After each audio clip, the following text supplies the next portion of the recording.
Ram Ram Hare Hare Hare Krishna Krishna Krishna Hare Hare Hare Ram Ram Ram Hare Hare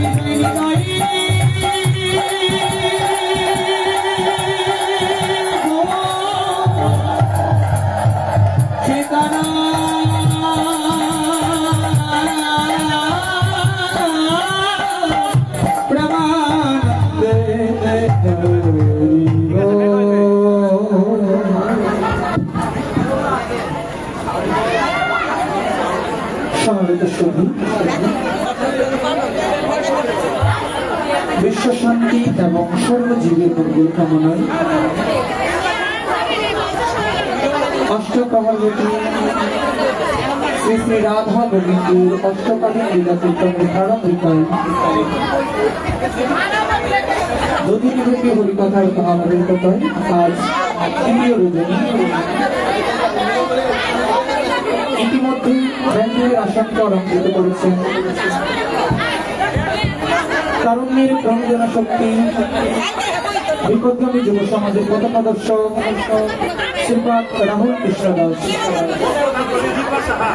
এই মুহূর্তে বৈষ্ণবের প্রতিনিধিকে বস্ত্র দ্বারা বরণ করেছেন শ্রীমতী রিপা সাহা।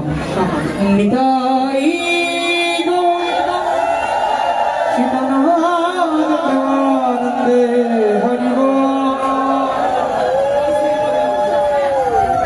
রাজ্যের প্রতিনিধিকে পুষ্পমাল্য দ্বারা বরণ করে নেবেন শ্রীযুক্ত সূর্য সাহা।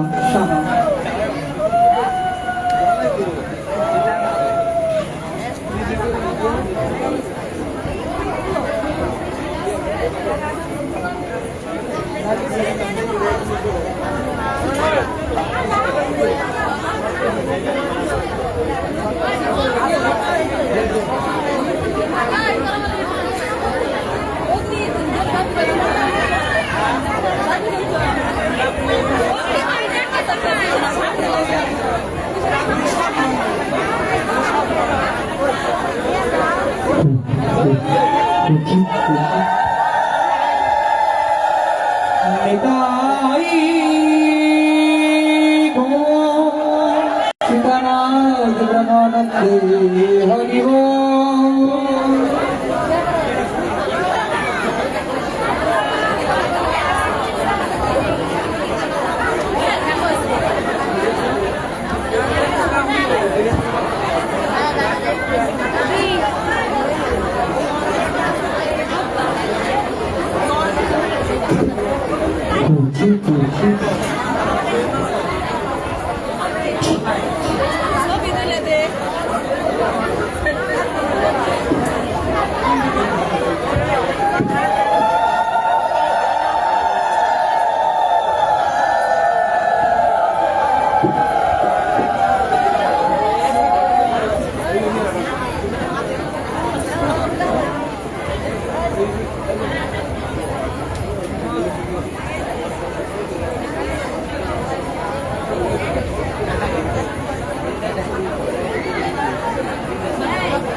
জয় গো জয় শ্রী রাধে হরি বল।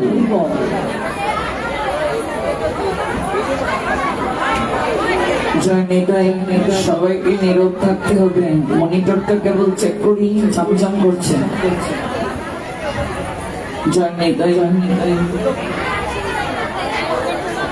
জয় গো জয় শ্রী রাধে হরি বল।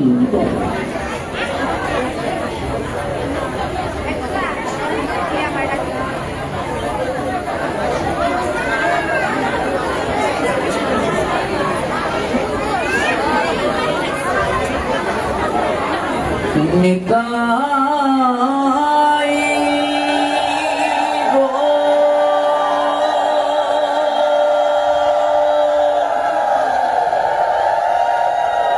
শীতনতে প্রীতি প্রেমানন্দ হরি জয় জয় শ্রী রাধে।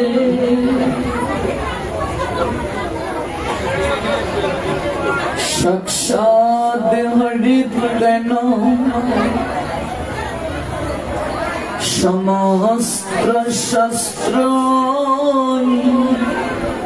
রুক্তস্তত ভাবত এব সদেবী কিন্তু প্রবণীয় প্রিয় এব তস্য বন্দে গুরু শ্রী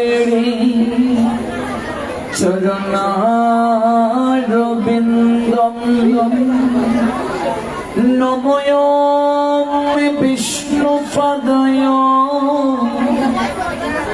রথপৃষ্ঠয় ভূতলে শ্রীমতে ভক্তি প্রপন্ন জ্যোতি স্বামীতি নমিনে নমো আচার্য পদয় দৈন্যভূষণ মুকুটমনে গুরু করুণামূর্তয়ে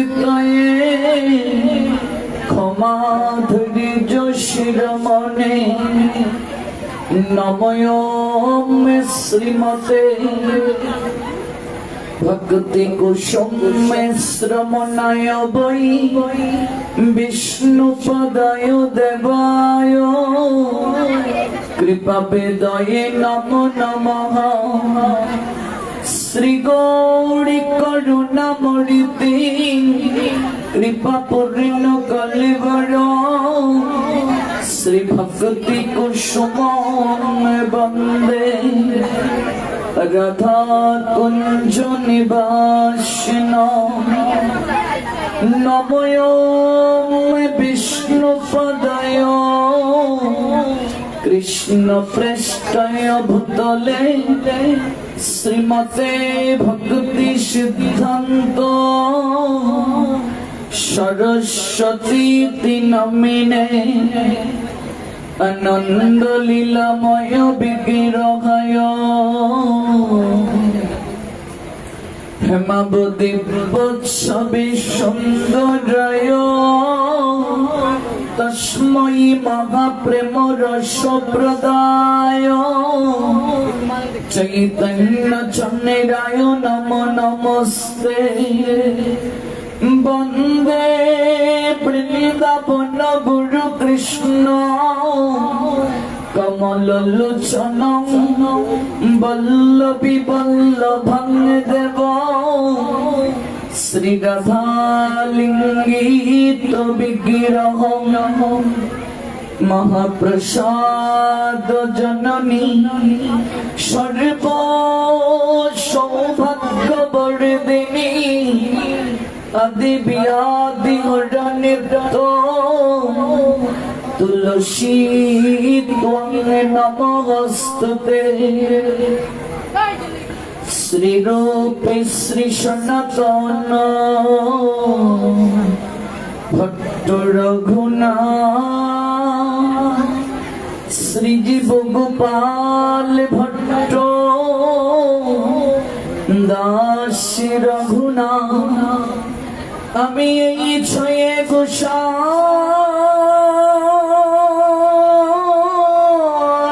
করি চরণ বন্দ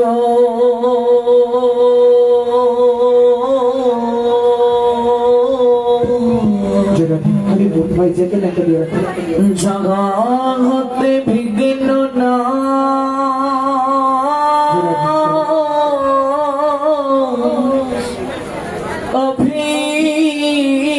অভীষ্ট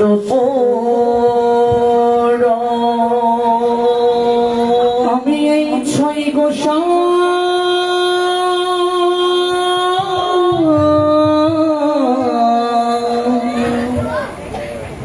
করি চরণ বন্দ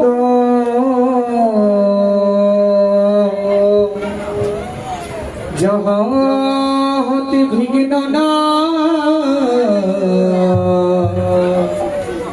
অভীষ্ট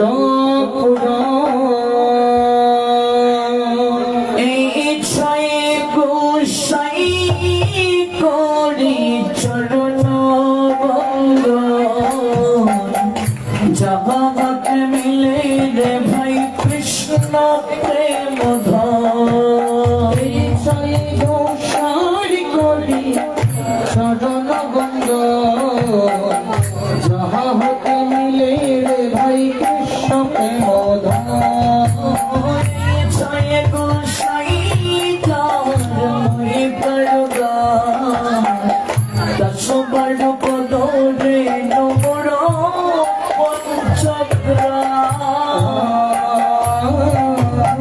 ইচ্ছায় গোসাই যা মই করগা দশ বড় পদ রে নমর পঞ্চগ্রা তাদের চরণ সেবি ভক্ত সঙ্গা জন্মে জন্মে করই অভিলাষ তাদের চরণ সেবী ভক্ত শনিবার জনমে জনমে মোর এই অভিলাষ জয় গোসাই প্রভু মনে করু দয়া চরণে শরণ নিলাম দাও পদ ছায়া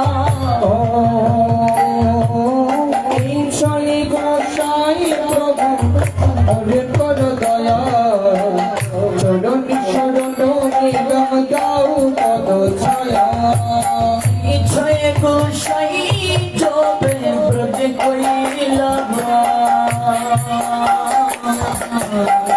রাধা কৃষ্ণ নিত্য লীলা করিল প্রকাশ ঈশ্বরী গোসাই রবি ব্রজি কইলা রাধা কৃষ্ণ নিত্য লীলা করিলা নইলে কে বাজনিক নইলে বাজানে তো বৃন্দাবনের যুগল ভোজন কে বাজনিক বনের সুগন ভজন কে বাজানে তো বৃন্দাবনের যুগল ভোজন কে বাজনিক বনের সুগন ভজন কে বাজানে তো আমার ছয়ে গোসাই না জানালে কে বাজনিক গোসাই না জানালে কে বাজানে তো ছয়ে গোসাই তবে ব্রজ কইলা রাধা কৃষ্ণ নিত্য লীলা করিলা প্রকাশ সাই গোসাই রবি রবি কইলা রাধা কৃষ্ণ নিত্য লীলা করিলা মনের আনন্দে বলো হরি ভজ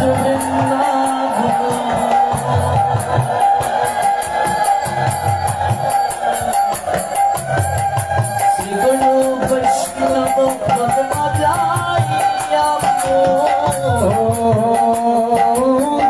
আনন্দে বলো হরি ভজ বৃন্দাবন শ্রী গুরু বৈষ্ণব বলে মাজাইয়া আনন্দে বলো হরি আনন্দে বলো হরি আনন্দে বলো হরি ভজ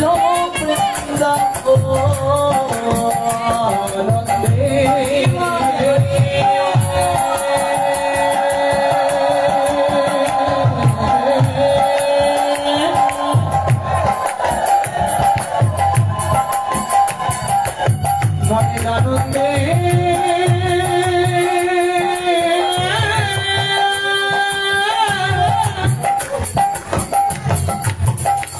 মনের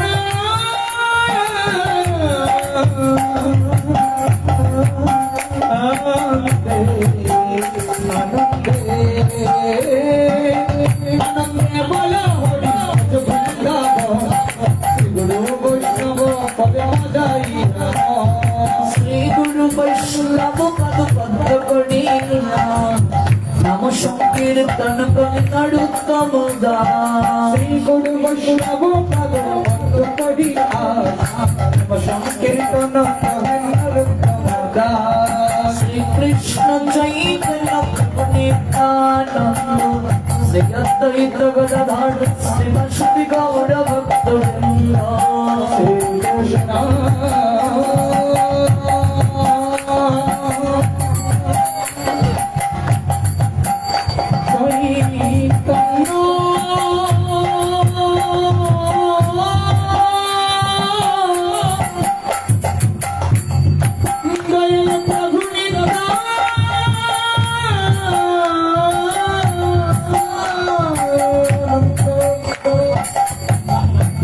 শ্রী অদ্বৈত গদাধর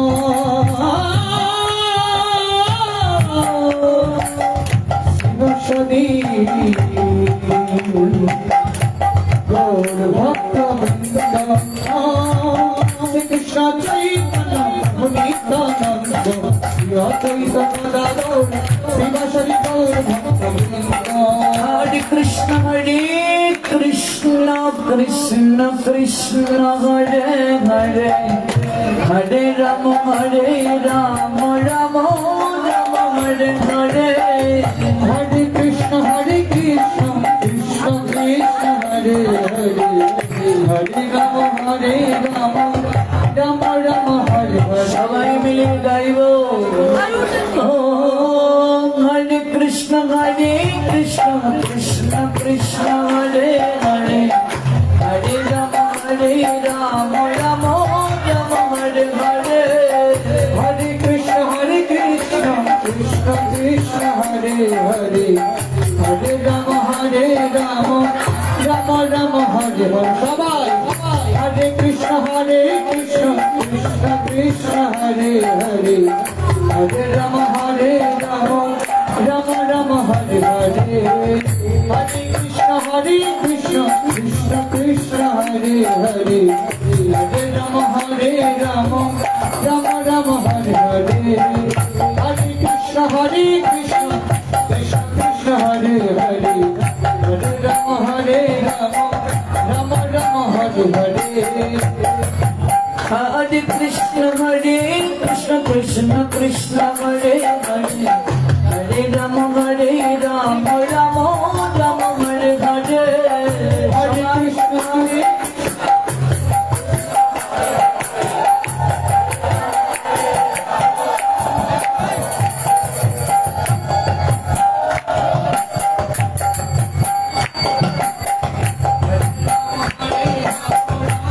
এত ভক্ত আওয়াজ কম কেন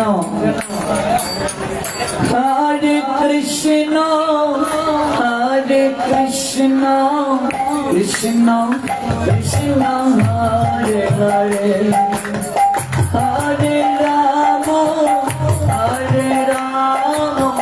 রাম রাম হরে হরে হরে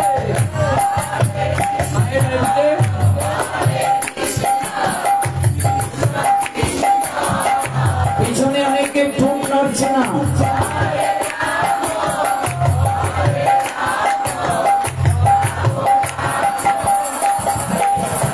একবার চিন্তা করে দেখুন আমাদের কথা বলার সময় আছে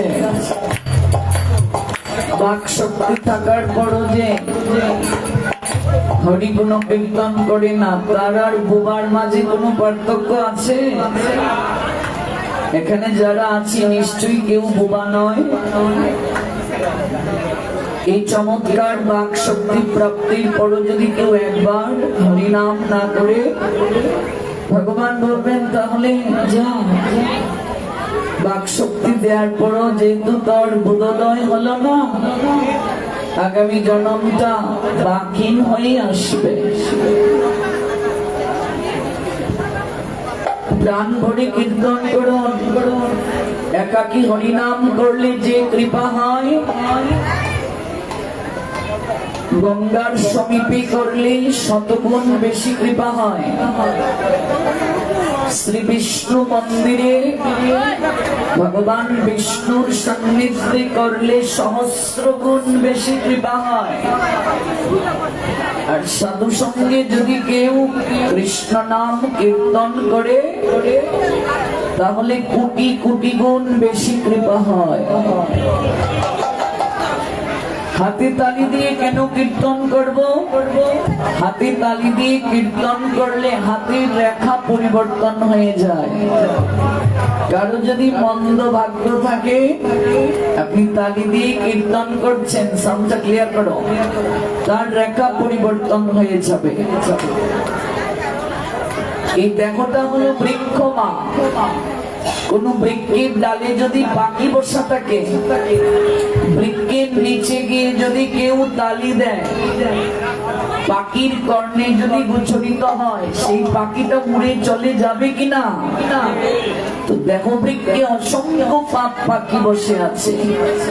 কেউ যদি হাতে তালি দিয়ে কীর্তন করে, দেখো বৃক্ষের সকল পাপ পাখি উড়ে চলে যায়।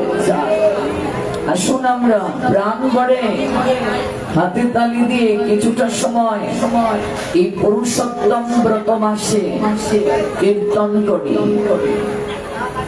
তাতে আমাদের নিজেদের যেমন মঙ্গল হবে, সংসারেরও মঙ্গল হবে, জগতেরও মঙ্গল হবে। হরে কৃষ্ণ হরে কৃষ্ণ কৃষ্ণ কৃষ্ণ হরে হরে, হরে রাম রাম রাম হরে হরে।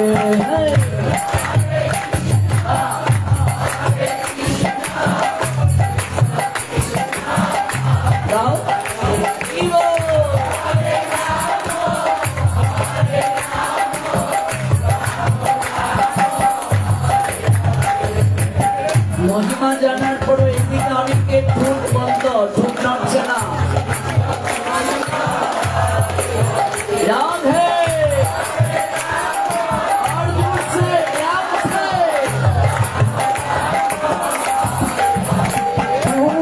হরে কৃষ্ণ কৃষ্ণ কৃষ্ণ হরে হরে, হরে রাম রাম হরে হরে, হরে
Krishna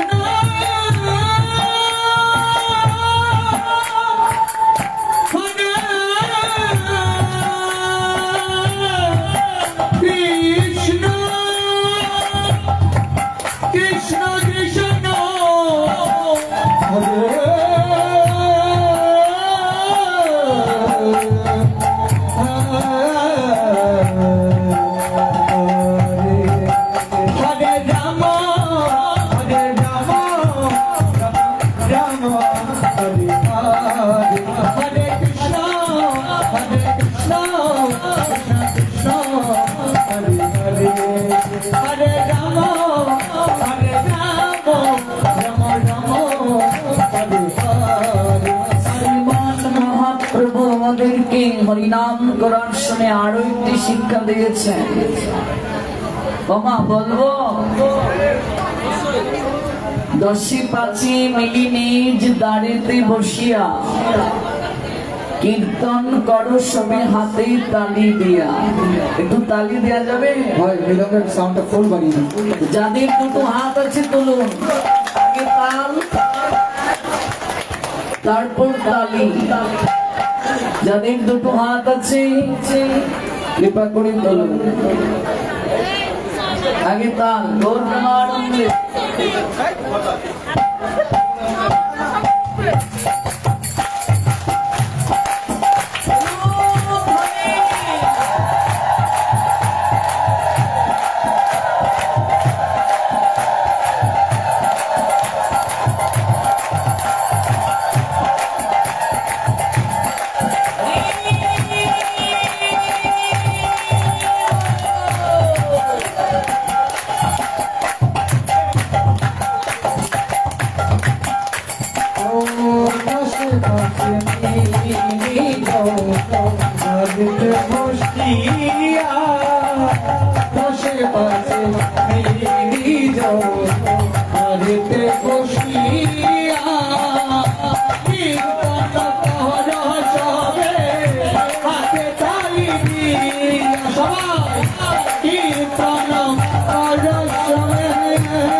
Krishna Krishna Hare Hare Hare Rama Hare Rama Rama Rama Hare Hare Hare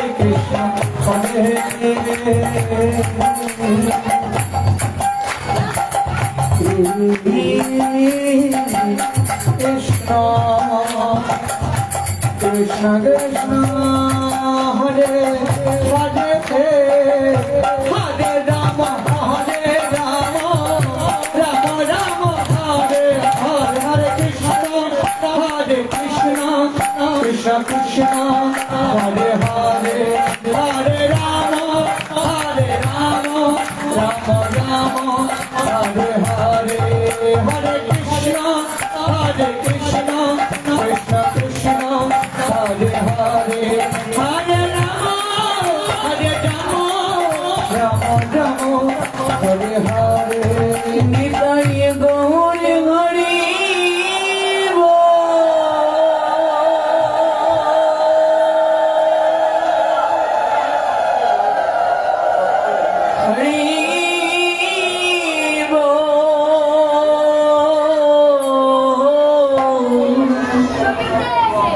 Hari বল।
ত্রিকালদর্শী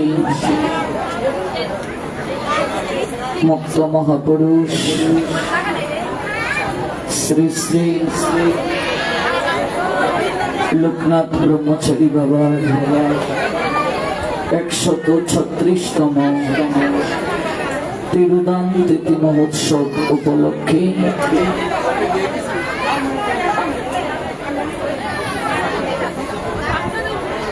আমরা সবাই উপবেশন করেছি বাংলাদেশের গাজীপুর জেলা কালিয়াকৈর উপজেলা স্থিত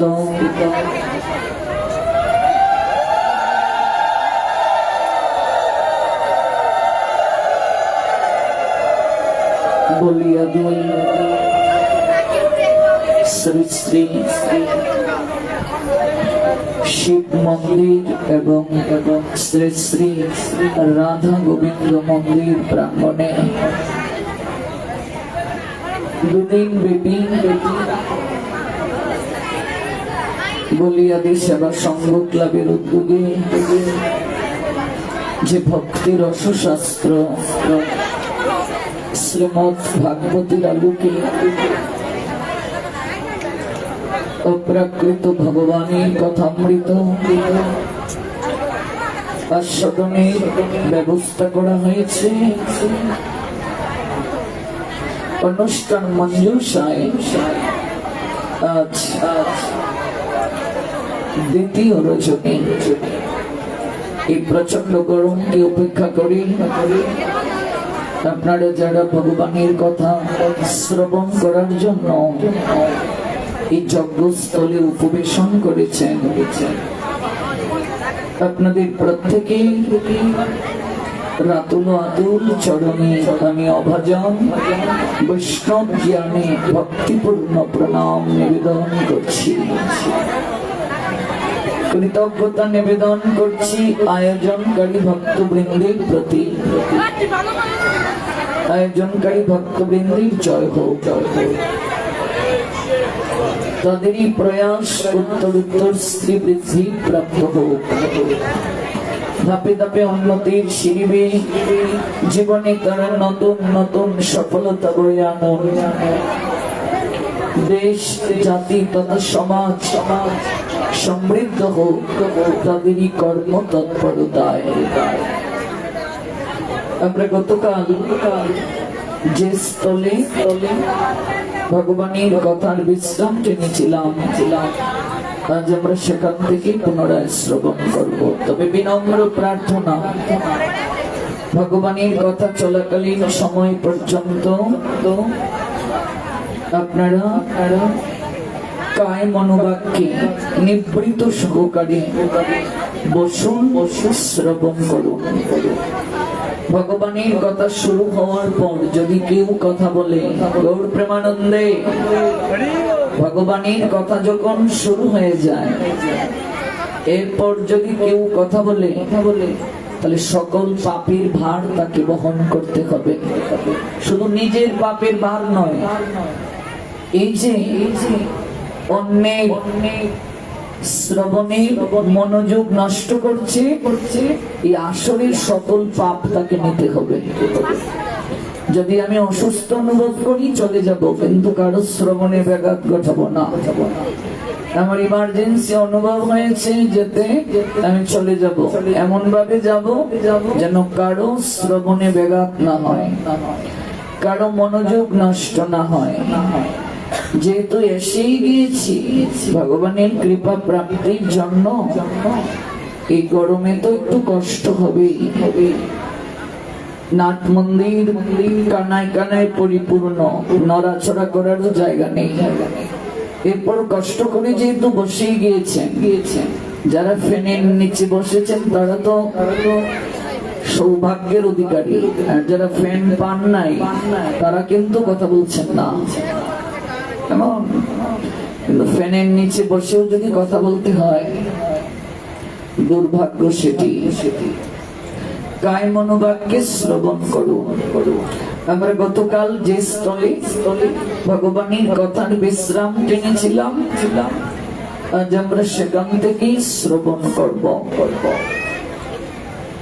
আমরা পুরুষোত্তম ব্রতের মহিমা গতকাল শ্রবণ করেছি।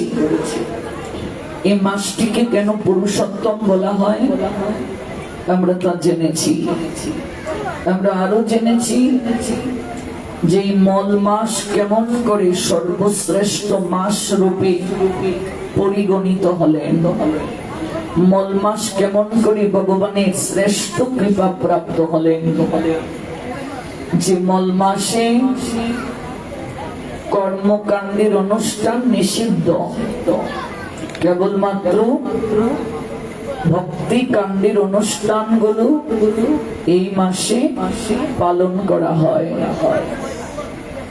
ভগবানের অনন্ত নামের মাঝে একটি নাম পুরুষোত্তম। এই মাসকে ভগবান তার নিজ নামে মর্যাদা প্রদান করলেন। পুরুষোত্তম মাস এই মল মাস হয়ে গেল। মল যেমন দূষিত, মল শব্দের অর্থ কি? দূষিত। মল শব্দের অর্থ খারাপ। আমাদের হৃদয়ে লক্ষ জন্মের দোষ আছে কি নেই? মল শব্দের অর্থ দোষ। আমাদের হৃদয়ে লক্ষ জন্মের দোষ রয়েছে। একমাত্র ভগবান পুরুষোত্তমের কথা শ্রবণের মাধ্যমে, আরাধনা করার মাধ্যমে আমাদের এই দোষ দূর হবে। এই মাসে আমরা পরিশুদ্ধ হতে পারবো। লক্ষ জন্মের মল আমরা পরিষ্কার করতে পারবো। লক্ষ জন্মের প্রারব্ধ কর্মের আবর্জনা ধুয়ে মুছে পরিষ্কারের সুযোগ আছে একমাত্র সাধু সঙ্গের দ্বারা, ভগবানের কথা শ্রবণের দ্বারা। আর এই মাসকে যারা অবজ্ঞা করে, অবহেলা করে, এই মাসের মহিমা জানার পরও যারা এই মাসকে যত্ন করে না, এই মাসের মহিমা জানার পরও যারা এই মাসকে আদর করে না, এই মাসকে পালন করে না, তারা দুর্ভাগ্যের অধিকারী। দেবকী নন্দন শ্রী গোবিন্দ পাণ্ডবদেরকে একবার বনবাসকালে দর্শন দিতে গিয়েছিলেন। তাদের দুঃখ দেখে ভগবান শ্রী গোবিন্দ অত্যন্ত বিমর্ষ হলেন। তিনি দুর্যোধনের প্রতি সক্রূর বচন বলতে লাগলেন। তখন মনে হলো ভগবান যেন সমস্ত সৃষ্টিকে ধ্বংস করে দেবেন।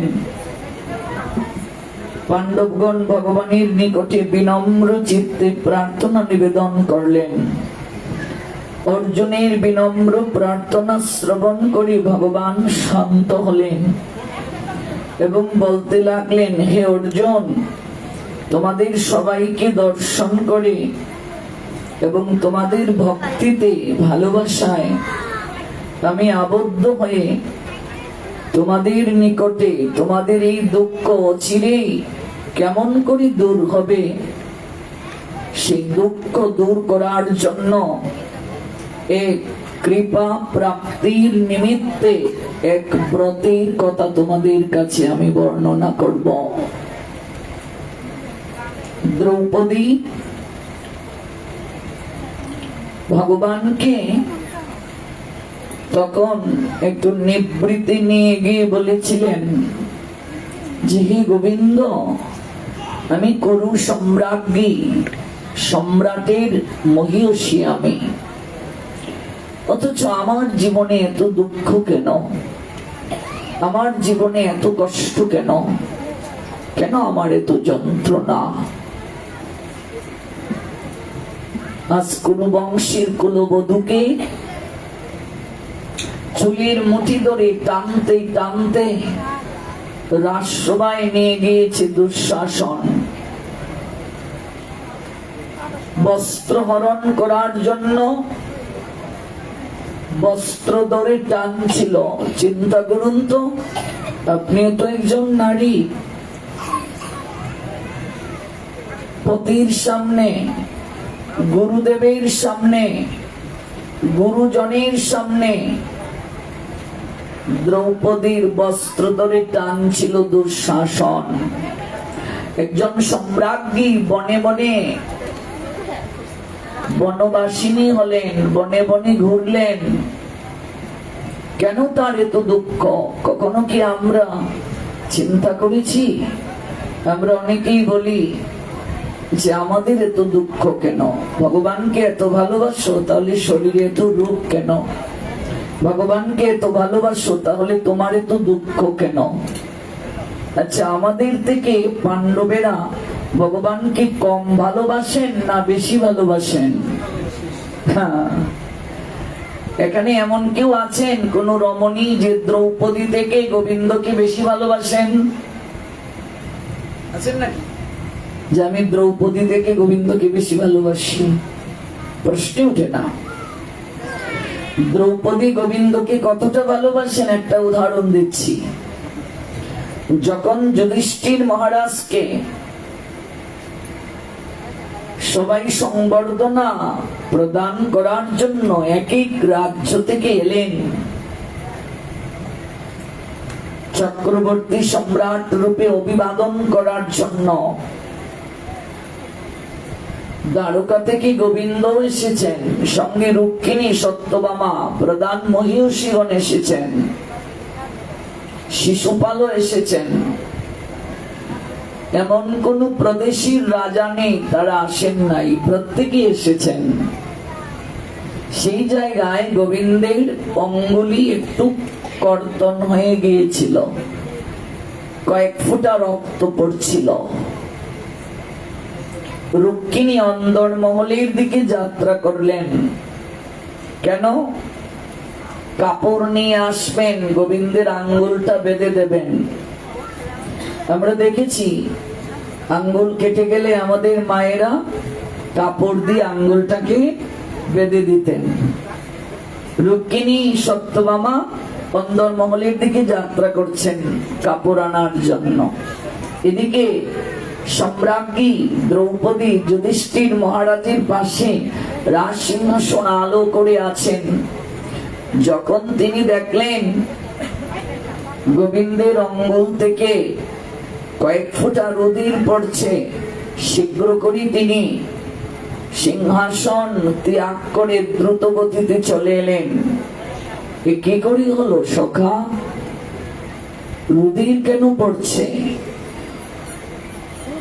সঙ্গে সঙ্গে তিনি যে বস্ত্রটা পরেছিলেন, মণিমুক্তা দ্বারা খচিত বস্ত্র, একজন সম্রাজ্ঞী সাধারণ কোন তো আর বস্ত্র পরবে না, মণিমুক্ত হীরা দ্বারা খচিত অনিন্দময় বস্ত্র। বস্ত্রের দিকে একটুও মায়াও রাখলেন না, সঙ্গে সঙ্গে বস্ত্রের খানিকটা অংশ তিনি ছিঁড়ে গোবিন্দের অঙ্গুলিটা বন্ধন করে দিলেন। এদিকে রুক্মিণী অন্দরমহল থেকে, জাম্ববতী অন্দরমহল থেকে, সত্যভামা অন্দরমহল থেকে বস্ত্র এনে দেখলেন গোবিন্দের আঙ্গুল বন্ধন করে দেয়া হয়ে গেছে। ভালো করে লক্ষ্য করুন, দ্রৌপদী কতটা ভালোবাসেন, কিন্তু এই ভালোবাসার মাঝে কোনো কামনা নাই। রুক্মিণী, সত্যভামা ওনারা গোবিন্দের সহধর্মিণী হন, বক্ষবিলাসী হন, প্রেয়সী হন। আর দ্রৌপদী গোবিন্দের ভক্ত, সখ্য প্রেমের ভক্ত। গোবিন্দ বললেন, সখী, তোমার এত মূল্যবান বস্ত্র, সোনা মণি মুক্তা দ্বারা খচিত, তুমি এই বস্ত্র নির্দ্বিধায় কেটে আমার আঙ্গুলে জড়িয়ে দিলে, একটিবারও তুমি তোমার বস্ত্রের দিকে মায়া রাখলে না। ঝরঝর করে গোবিন্দের চোখ বেয়ে জল ঝরল। গোবিন্দ তখন দ্রৌপদীকে বললেন, তুমি যে প্রীতির নিদর্শন করলে, তুমি যে আমায় বস্ত্র দান করলে এবং হৃদয়ের প্রীতি ভক্তি তুমি প্রদর্শন করলে, যদি কোনোদিন আমাকে প্রয়োজন হয় সখী, একবার স্মরণ করিও, আমি অনন্ত আকারে তোমাকে বস্ত্র দ্বারা সুশোভিত করে দেব। যদি কোনোদিন আমাকে তোমার প্রয়োজন হয়, একবার বলিও, আমি অনন্ত আকারে তোমাকে বস্ত্র দ্বারা সুশোভিত করে দেব। তাই করলেন। দুঃশাসন যখন বস্ত্র ধরে টানছিল, টানতে টানতে ক্লান্ত হয়ে গিয়েছিল দুঃশাসন। গোবিন্দ অনন্ত আকারে বস্ত্রের মাঝে নিজেকে আবির্ভূত করে দ্রৌপদীর সম্ভ্রম রক্ষা করেছিলেন কুরুসভায়। টানতে টানতে দুঃশাসন ক্লান্ত হয়ে গিয়েছে। সভাসদগণ বুঝতে পারলেন, অনন্তকাল ধরেও যদি এই বস্ত্র টানা হয়, এই বস্ত্র কখনো শেষ হবে না। এই উদাহরণ দ্বারা আপনি কি উপলব্ধি করলেন? আপনি কি দ্রৌপদী থেকে বেশি ভালোবাসেন গোবিন্দকে? প্রশ্নই উঠে না। আমি কি অর্জুন থেকে গোবিন্দকে বেশি ভালোবাসি? পঞ্চ পাণ্ডব থেকে জগতে কেউ আছে নাকি এখানে গোবিন্দকে বেশি ভালোবাসেন? অথচ সেই পঞ্চ পাণ্ডবদের দুঃখ আমাদের থেকে কম না বেশি? কথা বলুন। তাহলে যে সকল মূর্খ লোকেরা বলে ভগবানকে ডাকো, তোমার এত দুঃখ কেন? ভগবানকে ডাকো, তোমার এত কষ্ট কেন? ভজন করার উদ্দেশ্য দুঃখ দূর হওয়ার জন্য নয়, ভজন করার উদ্দেশ্য কষ্ট দূর করার জন্য নয়। রাধারানীকে প্রশ্ন করলেন তার সখী ললিতা, যে তোকে এত কষ্ট দেয়, যন্ত্রণা দেয়, এরপরও তুই তাকে কেন ভালোবাসিস? প্রেমময়ী বলছেন, কেন যে তাকে ভালোবাসি জানি না, কিন্তু তাকে ভালোবাসতে হয় বলেই ভালোবাসি। তাকে ভালোবেসে আনন্দ পাই, তাই ভালোবাসি। তার সেবার মাঝে পরম আনন্দ খুঁজে পাই, তাই তার সেবা করতে ইচ্ছে হয়। ভালোবাসি তাকে। মাগো, যাকে তুমি ভালোবাসো তার কথা শুনতে তোমার ভালোই লাগবে, ঠিক না? যাকে ভালোবাসি তার কথা কখনো শুনতে ক্লান্তি লাগে? কোন একটা পুরুষ যখন নারীকে ভালোবাসে, রাতের পর রাত কথা বলে, কখন যে রাত প্রভাত হয়ে যায় বুঝতেই পারে না।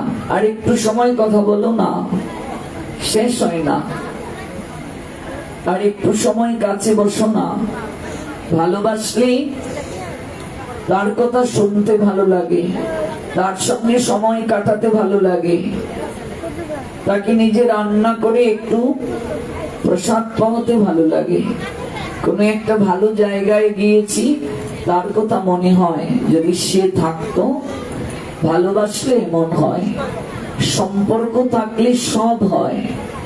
সম্পর্ক এমন এক জিনিস, সম্পর্ক জাত কুলমান, এমনকি সমাজের বুকে কলঙ্ককে পর্যন্ত পরোয়া করে না।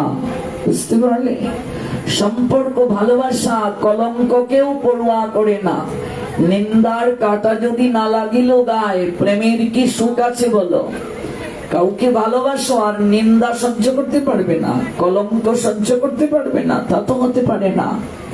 রাধারানী বলছেন, নিন্দার কাটা যদি না লাগিল গায়ে, প্রেমের কি স্বাদ আছে বলো? এই জন্য ভক্তি জীবনে প্রবেশ করেছ, কে কি বলবে কে কি বলবে না, এই নিয়ে যারা পড়ে থাকে, ওদের দ্বারা কোনোদিন গোবিন্দ ভজন হয় না, ওদের দ্বারা কোনোদিন গোবিন্দ সেবা হয় না। যে কে কি বললো কে কি বললো না, গলায় তুলসীর মালা দেব, কিরে সাধু হয়ে গেছিস, প্রসাদ পাবো, কিরে সাধু হয়ে গেছিস। এই জগতে প্রকৃত বন্ধু হতে গেলে 5টা যোগ্যতা প্রয়োজন। প্রথম যোগ্যতা, যে প্রকৃত বন্ধু সে কখনো তোমাকে মন্দ কাজ করতে বলবে না, মন্দ কাজ করতে বাধা দেবে। যে তোমাকে মন্দ কাজ করতে সহায়তা করে সে বন্ধু নয়। তোমার নেশার অভ্যাস নেই, তোমার হাতে সিগারেট ধরিয়ে দিল, সে তোমার বন্ধু নয়। এমন যদি হয় আজই তাকে ত্যাগ করো। তোমার সঙ্গে কাউকে ভালোবাসা জুটিয়ে দিল, রাতের ঘুম পালিয়ে এখন তুমি তার সঙ্গে কথা বলো, এটা বন্ধুত্বের লক্ষণ হতে পারে না। ভাগবত বলছেন, কৃষ্ণ ভজনে যে প্রীতি ভক্তি জাগিয়ে দিতে পারে না, সে কখনো বন্ধু হতে পারে না। এই জন্য জগতে এত বন্ধুর দরকার নাই। গুরু মাতা, গুরু পিতা, গুরুই বন্ধু। গুরুদেব কখনো পিতার ভূমিকা পালন করবেন, কখনো মায়ের ভূমিকা পালন করবেন, কখনো পতির ভূমিকা পালন করবেন। পতি মানে পতিত অবস্থা থেকে উদ্ধার করা। আমার পতির সঙ্গে শরীর সম্পর্ক করি, তাহলে এই পতি কি সেই পতি? না, পতি মানে পতিত অবস্থা থেকে উদ্ধার যিনি করেন তিনি পতি। গুরু মাতা, গুরু পিতা, গুরু হনপতি। গুরু বিনা এই সংসারে নাহি আর গতি। গুরুদেব বন্ধু হন, গুরুদেবের কাছেই সকল কিছু খুলে বলতে হয়। আমরা আমাদের ভালো গুণগুলো গুরুদেবের কাছে বলি, কিন্তু শাস্ত্র বলছেন ভালো গুণগুলো নয়, গুরুদেবের কাছে সব সময় মন্দ গুণগুলো বলতে হয়। যে আমার এই খারাপ অভ্যাস আছে, কি করে আমার এই খারাপ অভ্যাস গুলো দূর হবে আপনি কৃপা করে বলুন। গুরুদেবের কাছে কখনো ভালো গুণ বলতে নেই, খারাপ গুণগুলো বলতে হয়। ভালো গুণ যা আছে তা তো আছেই, যথার্থ গুরুদেব বুঝতে পারেন, মন্দ গুণগুলোও বুঝতে পারেন, কিন্তু আমাকে তো আবেদন জানাতে হবে, এটাই শিষ্টাচার। আমার মন্দ গুণগুলো তার কাছে বলতে হবে। গুরুদেবের কাছে বসে আর কোনো আলাপ নেই, কি করে আমি ভজনে আরো অগ্রসর হব, এগুলো বলতে হবে। সম্পর্ক না থাকলে হয় না, গুরুদেবের সঙ্গে সম্পর্কটা সুদৃঢ় হবে। তিনি ভগবানের সঙ্গে আমার সম্পর্ক স্থাপন করিয়ে দেবে। দেখুন, গোবিন্দের সঙ্গে দ্রৌপদীর সম্পর্ক, যে সম্পর্ক পতির থেকেও শ্রেষ্ঠ। দুঃশাসন যখন তাকে এই ভর রাজসভায় অপমান করলো, দুর্যোধনের পরামর্শে, শকুনির পরামর্শে, কেউ যখন তাকে রক্ষা করতে পারে নাই, দ্রৌপদী তখন অভিমান করে চলে গিয়েছিলেন ইন্দ্রপ্রস্থে। সেখানে গিয়ে কপাট লাগিয়েছিলেন। পঞ্চপতি এসে করুণ স্বরে ডেকেছিলেন, কপাট খুলেন নাই। তার পিতা পর্যন্ত এসেছিলেন, কপাট খুলেন নাই। কিন্তু গোবিন্দ যখন একবার এসে মধুর সুরে ডাকলেন সখী, সঙ্গে সঙ্গে দ্রৌপদী কপাটটা খুলে এসে গোবিন্দের চরণে লুটিয়ে পড়েছিল। সবাই দেখেছিল, কপাট খুলেননি, দরজা খুলেননি। দ্রৌপদী তাহলে গোবিন্দ যখন ডাকলেন দরজাটা কেন খুললেন? তার কারণ হলো, এই জগতে যিনি পতি, তার থেকেও আমার শ্রেষ্ঠ ভালোবাসাটা থাকতে হবে জগৎপতির প্রতি। আমার সন্তানের সঙ্গে আমার যে বাৎসল্য, সন্তানের প্রতি আমার যে ভালোবাসা, তার থেকে কোটি গুণ ভালোবাসাটা আমার গোবিন্দের প্রতি থাকতে হবে। আমার পিতামাতার প্রতি আমার যে ভালোবাসাটা, এই ভালোবাসাটা মৃত্যুর সঙ্গে সঙ্গে শেষ হয়ে যাবে। সর্বোত্তম ভালোবাসাটা আমার গুরুদেবের প্রতি থাকতে হবে। পিতামাতার প্রতি ভালোবাসা থাকবে দায়িত্ব মিশ্রিত, সন্তানের প্রতি ভালোবাসা থাকবে কর্তব্য দায়িত্ব মিশ্রিত, কিন্তু মনটা দেয়া যাবে না। মন পিতাকেও দেয়া যাবে না, মাতাকেও দেয়া যাবে না, স্বামীকেও দেয়া যাবে না, স্ত্রীকেও দেয়া যাবে না। তাদেরকে কি দিতে হবে? ভালোবাসা দেবে, দায়িত্ব কর্তব্য মিশ্রিত, কিন্তু এই মনটা কেবল গোবিন্দকে ছাড়া আর কাউকে দেবে না। এই জন্য গোবিন্দ গীতায় বলছেন, মন মনা ভব, তোমার মনটা আমায় দাও। মনটা কেবল গোবিন্দকে আর গুরুদেবকে আর কাউকে দেবে না। সম্পর্ক স্থাপন যার হয়ে যায়, তার কথা শুনতে ভালো লাগে, তার সাথে সময় কাটাতে ভালো লাগে, তার কথাই একমাত্র তখন আমাদের আস্বাদ্য। গ্রামের নিরক্ষর এক মা, অশিক্ষিতা, পড়তে জানেন না, পুত্র দূরদেশে চাকরি করে। যখনকার সময়ের কথা বলছি, মুঠোফোনের যোগাযোগ ছিল না, ফেসবুকের যোগাযোগ ছিল না, হোয়াটসঅ্যাপ, ইমো, ইনস্টাগ্রামের যোগাযোগ নয়, চিঠিতে মনের কথা আদান প্রদান করা হতো। দুঃখিনী মা প্রায় দিনেই পোস্ট অফিসে গিয়ে অপেক্ষা করেন তার খোকা কোনো চিঠি পাঠালো কিনা। এবার পোস্টম্যান, যিনি ডাকবাহক, তিনি বলছেন, ও মাসিমা, তোমাকে বারবার আসতে হবে না, তোমার খোকা যদি চিঠি পাঠায় আমি তো ঠিকানা অনুযায়ী তোমার কাছে নিয়েই যাব, তুমি কেন কষ্ট করে আসো। চাতক পাখির মতো মা অপেক্ষা করেন। হঠাৎ একদিন ঘর থেকে শুনতে পাচ্ছেন সাইকেলের বেল বাজাচ্ছে। তৎকালীন সময়ে সাইকেল চালিয়ে ডাকবাহকরা যেত। প্রাণটা মোচড় দিয়ে উঠল যে ডাকবাহক আমাদের বাড়িতে, খোকা নিশ্চয়ই চিঠি পাঠিয়েছে। কাছে এলেন, মাসিমা, তোমার খোকা চিঠি দিয়েছে। চিঠিটা হাতে নিয়ে, পড়তে জানেন না তো, একটা টিপসই দিলেন। তারপর চিঠিটা বুকে নিয়ে সঙ্গে সঙ্গে গ্রামের মাস্টার মশাইয়ের বাড়িতে দৌড় দিলেন। মাস্টার মশাইকে ডাকছেন, ও মাস্টার মশাই, আমার খোকা চিঠি পাঠিয়েছে, একটু পরে শোনাবেন কি লিখেছে। মাস্টার মশাই খামটা করলেন, চিঠিটা বের করলেন, পড়তে শুরু করলেন। চিঠিতে লেখা, প্রিয় মা, তুমি আমার প্রণাম নিও, কতদিন তোমার মুখটা আমি দেখি না, তোমাকে বড্ড মনে হয়, তোমার হাতে রান্না করা খাবার কতদিন খাই না। সঙ্গে সঙ্গে মায়ের চোখ বেয়ে ঝরঝর করে জল পড়তে শুরু করলো। মা হাউমাউ করে কাঁদতে শুরু করলেন।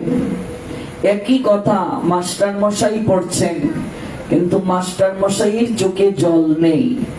কিন্তু একই কথা মা শুনছেন, মায়ের চোখে জল। বলুন তো কেন? তার কারণ মাস্টার মশাই যার কথা পড়ছেন তার সঙ্গে মাস্টার মশাইয়ের কোনো সম্পর্ক নাই, কিন্তু মা যার কথা শুনছেন তার সঙ্গে তার নারীর সম্পর্ক আছে। এই জন্য গোবিন্দের কথা শুনলে তার চোখেই জল আসে, যার সঙ্গে গোবিন্দের সম্পর্ক হয়ে গেছে। যার সঙ্গে গোবিন্দের সম্পর্ক হয়ে গেছে তার চোখে ঝরঝর করে জল পড়ে, আর যার সঙ্গে গোবিন্দের সম্পর্ক নাই তার চোখে জল নাই। কতদিন তোমায় দেখি না, সঙ্গে সঙ্গে মা কাঁদছেন। আমরাও তো কতদিন গোবিন্দকে দেখি না, আমরা তো তার কাছেই ছিলাম। ওই সৎচিৎ আনন্দ গণধাম ভগবত ধামই আমাদের আশ্রয় ছিল। কর্মে বিস্মৃতির কারণে আমরা দূর দেশে জম্বুদ্বীপে এসে গেছি, কতকাল তার সঙ্গে সাক্ষাৎ নাই। গোবিন্দের সঙ্গে যার সম্পর্ক, গোবিন্দের কথা শুনে তার ক্লান্তি আসে না, আরো শুনতে চায়। একবার চিঠি পড়া শেষ হলো, মা কেঁদে কেঁদে বলছেন, মাস্টার মশাই, আরেকবার যদি আমায় পড়ে শোনাতেন। সবে তো পড়লাম, শুনলেই তো, আরেকবার পড়ে শোনান না। দেখো, মায়ের ইচ্ছে মিটছে না, ছেলে কি লিখছে এই কথাগুলো আবার শুনতে চায়। ভগবানের সঙ্গে যার সম্পর্ক, ভগবানের সঙ্গে যে ভক্তের সম্পর্ক হয়ে গেছে, সে ভগবানের কথা শুনে তৃপ্ত হয় না, বারবার শুনতে চায়। এই যে এত গরম, এরপরও আপনাদের কষ্ট দিচ্ছে না, তার কথা শুনতে ভালো লাগছে। কেন জানেন? আপনারা তাকে ভালোবাসেন। ভালোবাসলে সব হয় রে মা, একমাত্র ভালোবাসার দ্বারাই সম্ভব হয়। তাই আজ দ্রৌপদী কাঁদতে কাঁদতে আড়ালে নিয়ে গোবিন্দকে বলছেন, চরণে প্রণাম দিয়ে, গোবিন্দ, আমি তো কুরুবংশীর সম্রাজ্ঞী পাটরানী ছিলাম, তাহলে আমার এত দুঃখ কেন, আমার এত যন্ত্রণা কেন? আজ আমি বনবাসিনী, বনে বনে ঘুরি, কেন আমার এত দুঃখ? এই জগৎ সংসারে, মা কথা বলো না, এই জগৎ সংসারে কোন রমণীর যদি 5 স্বামী থাকে, জগতের লোক তাকে কলঙ্ক দেয়, তাহলে দ্রৌপদীর 5 স্বামী কেন গো? কারণ কি? এই 5 স্বামী থাকার পরও তিনি পতিব্রতা, এগুলো জানতে হয়। নতুবা অন্য ধর্মের লোকেরা আপনাকে কলেজ ইউনিভার্সিটিতে পড়তে গিয়ে যখন প্রশ্ন করবে, আপনি উত্তর দিতে পারবেন না যে তোদের ধর্মে নাকি নারীর এত মর্যাদা, তবে এক নারীর 5 স্বামী, এটা কি করে সম্ভব? জিজ্ঞেস করুন 100 সনাতনী হিন্দুকে, বলতে পারবে না। কারণ আমরা মহাভারত পড়ি না, পড়লেও নিজেরা বুঝবো না। একজন তত্ত্বদ্রষ্টা গুরুর মুখ থেকে যদি না শুনি। দেখুন, দীক্ষা গুরু, দীক্ষা নিয়েছি, তিনি আমাকে যে সবসময় গাইড করতে পারবেন তা কিন্তু নয়, সম্ভব নয়। এই জন্যই শ্রবণ গুরুর সহায়তা নিতে হয়। শ্রবণ গুরু কাকে বলে? শ্রবণ গুরুই শিক্ষা গুরু, যার নিকট থেকে আমি ভগবানের কথা শ্রবণ করি সব সময়, নির্দেশনা নেই, যিনি আমাকে শেখান, জানান, সেই গুরুও দীক্ষা গুরুর ন্যায় আলাদা নয়, এক দৃষ্টিতে দেখবে, নতুবা অপরাধ হয়ে যাবে। তাহলে আজ আমরা ইন্টারনেটের কল্যাণে সব পাচ্ছি, কিন্তু আমাদের আকাঙ্ক্ষাটা কম, লালসাটা কম। আমরা জানতে চাই না। গুরু বৈষ্ণব গৃহে আসলে তার কাছে এসে বসতে হয়, তার কাছে বসে জ্ঞান উপদেশ নিতে হয় এবং নিজের জীবনে একটু একটু করে পালন করতে হয়। যখনই আমি কিংকর্তব্য বিমূঢ় হয়ে যাব, নিজে যখন আমি কোনো সিদ্ধান্ত নিতে পারবো না, তখনই আমাকে খুলে বলতে হবে আমার সমস্যার কথা গুরুদেবের কাছে। গুরুদেবের কাছে কোনো কিছু লুকাতে নেই, আমার শারীরিক কথাও লুকাতে নেই, মানসিক কথাও লুকাতে নেই। ডাক্তারের কাছেও শারীরিক কথাও লুকাতে নেই, মানসিক কথাও লুকাতে নেই। আচ্ছা, ডাক্তারের কাছে কোনো রোগী যদি কোনো কিছু লুকায়, তার চিকিৎসা করা সম্ভব? আর গুরুদেব বলেন ভবরোগের ডাক্তার, তার কাছে যদি আমি লুকাই, তাহলে আমারও কোনোদিন ভজনে ঊর্ধ্বগতি হবে না। এজন্য আমার গুরুদেব সবসময় বলতেন, বাবা, তোমাদের সবসময় উচিত মন্দ গুণগুলো আমার কাছে এসে বলা। যে ভালো গুণ তো আছে, কিন্তু যে খারাপ গুণগুলোর কারণে তুমি অগ্রসর হতে পারছো না, সেগুলো বলবে, সেগুলোই গুরুদেবের কাছে বলা উচিত। সবার কাছে নয় রে মা, যে কোনো সাধুর কাছে বলবে না। জগতে রাবণ বেশধারী সাধুর অভাব নাই, হিতে বিপরীত হবে। যাকে তুমি দীর্ঘদিন পরীক্ষা করে আচার আচরণ তুমি নিরীক্ষণ করে হরিকথা শুনে উপলব্ধি করতে পেরেছো তিনি আচরণশীল সাধু, তার দ্বারা তোমার কল্যাণ সম্ভব। পরীক্ষা না করে কাউকে দীক্ষা গুরুও গ্রহণ করবে না, শিক্ষা গুরুও গ্রহণ করবে না, পরীক্ষা করে গ্রহণ করবে, নতুবা ঠকবে। আমাদের সমাজে দীক্ষা নিতে হয় বলেই নিয়ে নেই, এটাই আমাদের দুর্দশা। দীক্ষা নিয়ে আর কোনো যোগাযোগও রাখি না, গুরুদেবও যোগাযোগ রাখেন না। এবং হাতে কলমে শিক্ষাও দেন না, তবে তো শিষ্য সময় কোথায় তার দেখিয়ে দেওয়ার। এই জন্য যে গুরুদেবের অধিক শিষ্য সেই গুরুদেবের কাছ থেকে দীক্ষা নেওয়াও উচিত নয়।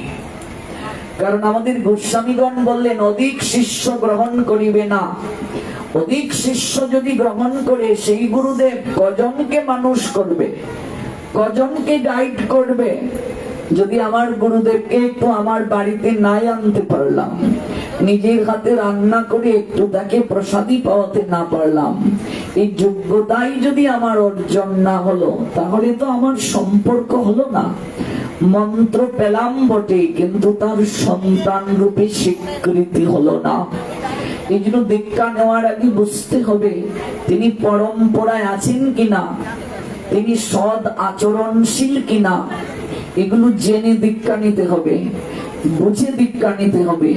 তিনি ভগবানকে নিবেদন করে প্রসাদ পান কিনা।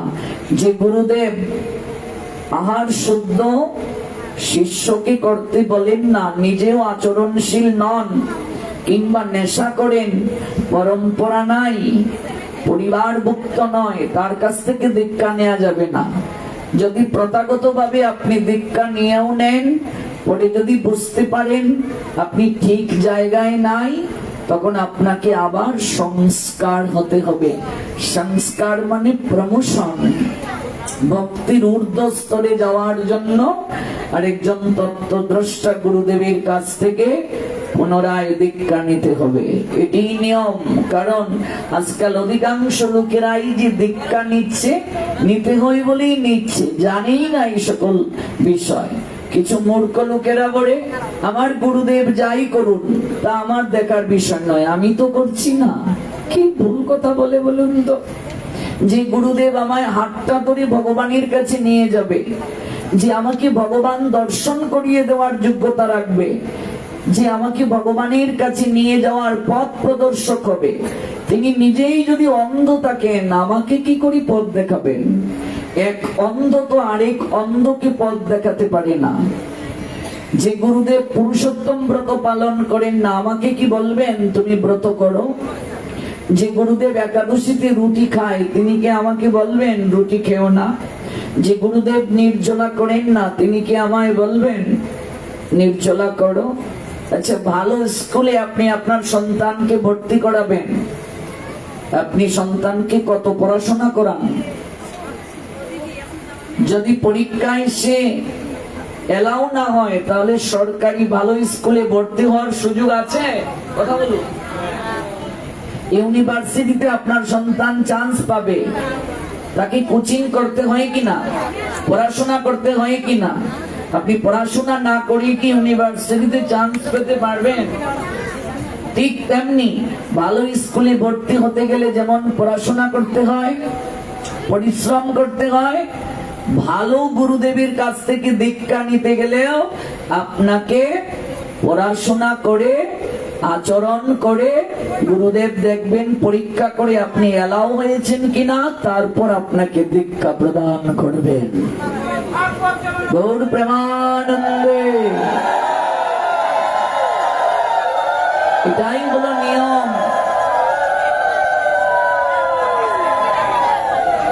আপনি গিয়ে যদি কান্নাকাটি করেন যে আমার সন্তানটাকে এই স্কুলটাতে ভর্তি করিয়ে দেন, করিয়ে দেন, করিয়ে দেন, করবে? যদি এলাও না হয়, পরীক্ষা এলাও না হলে করবে?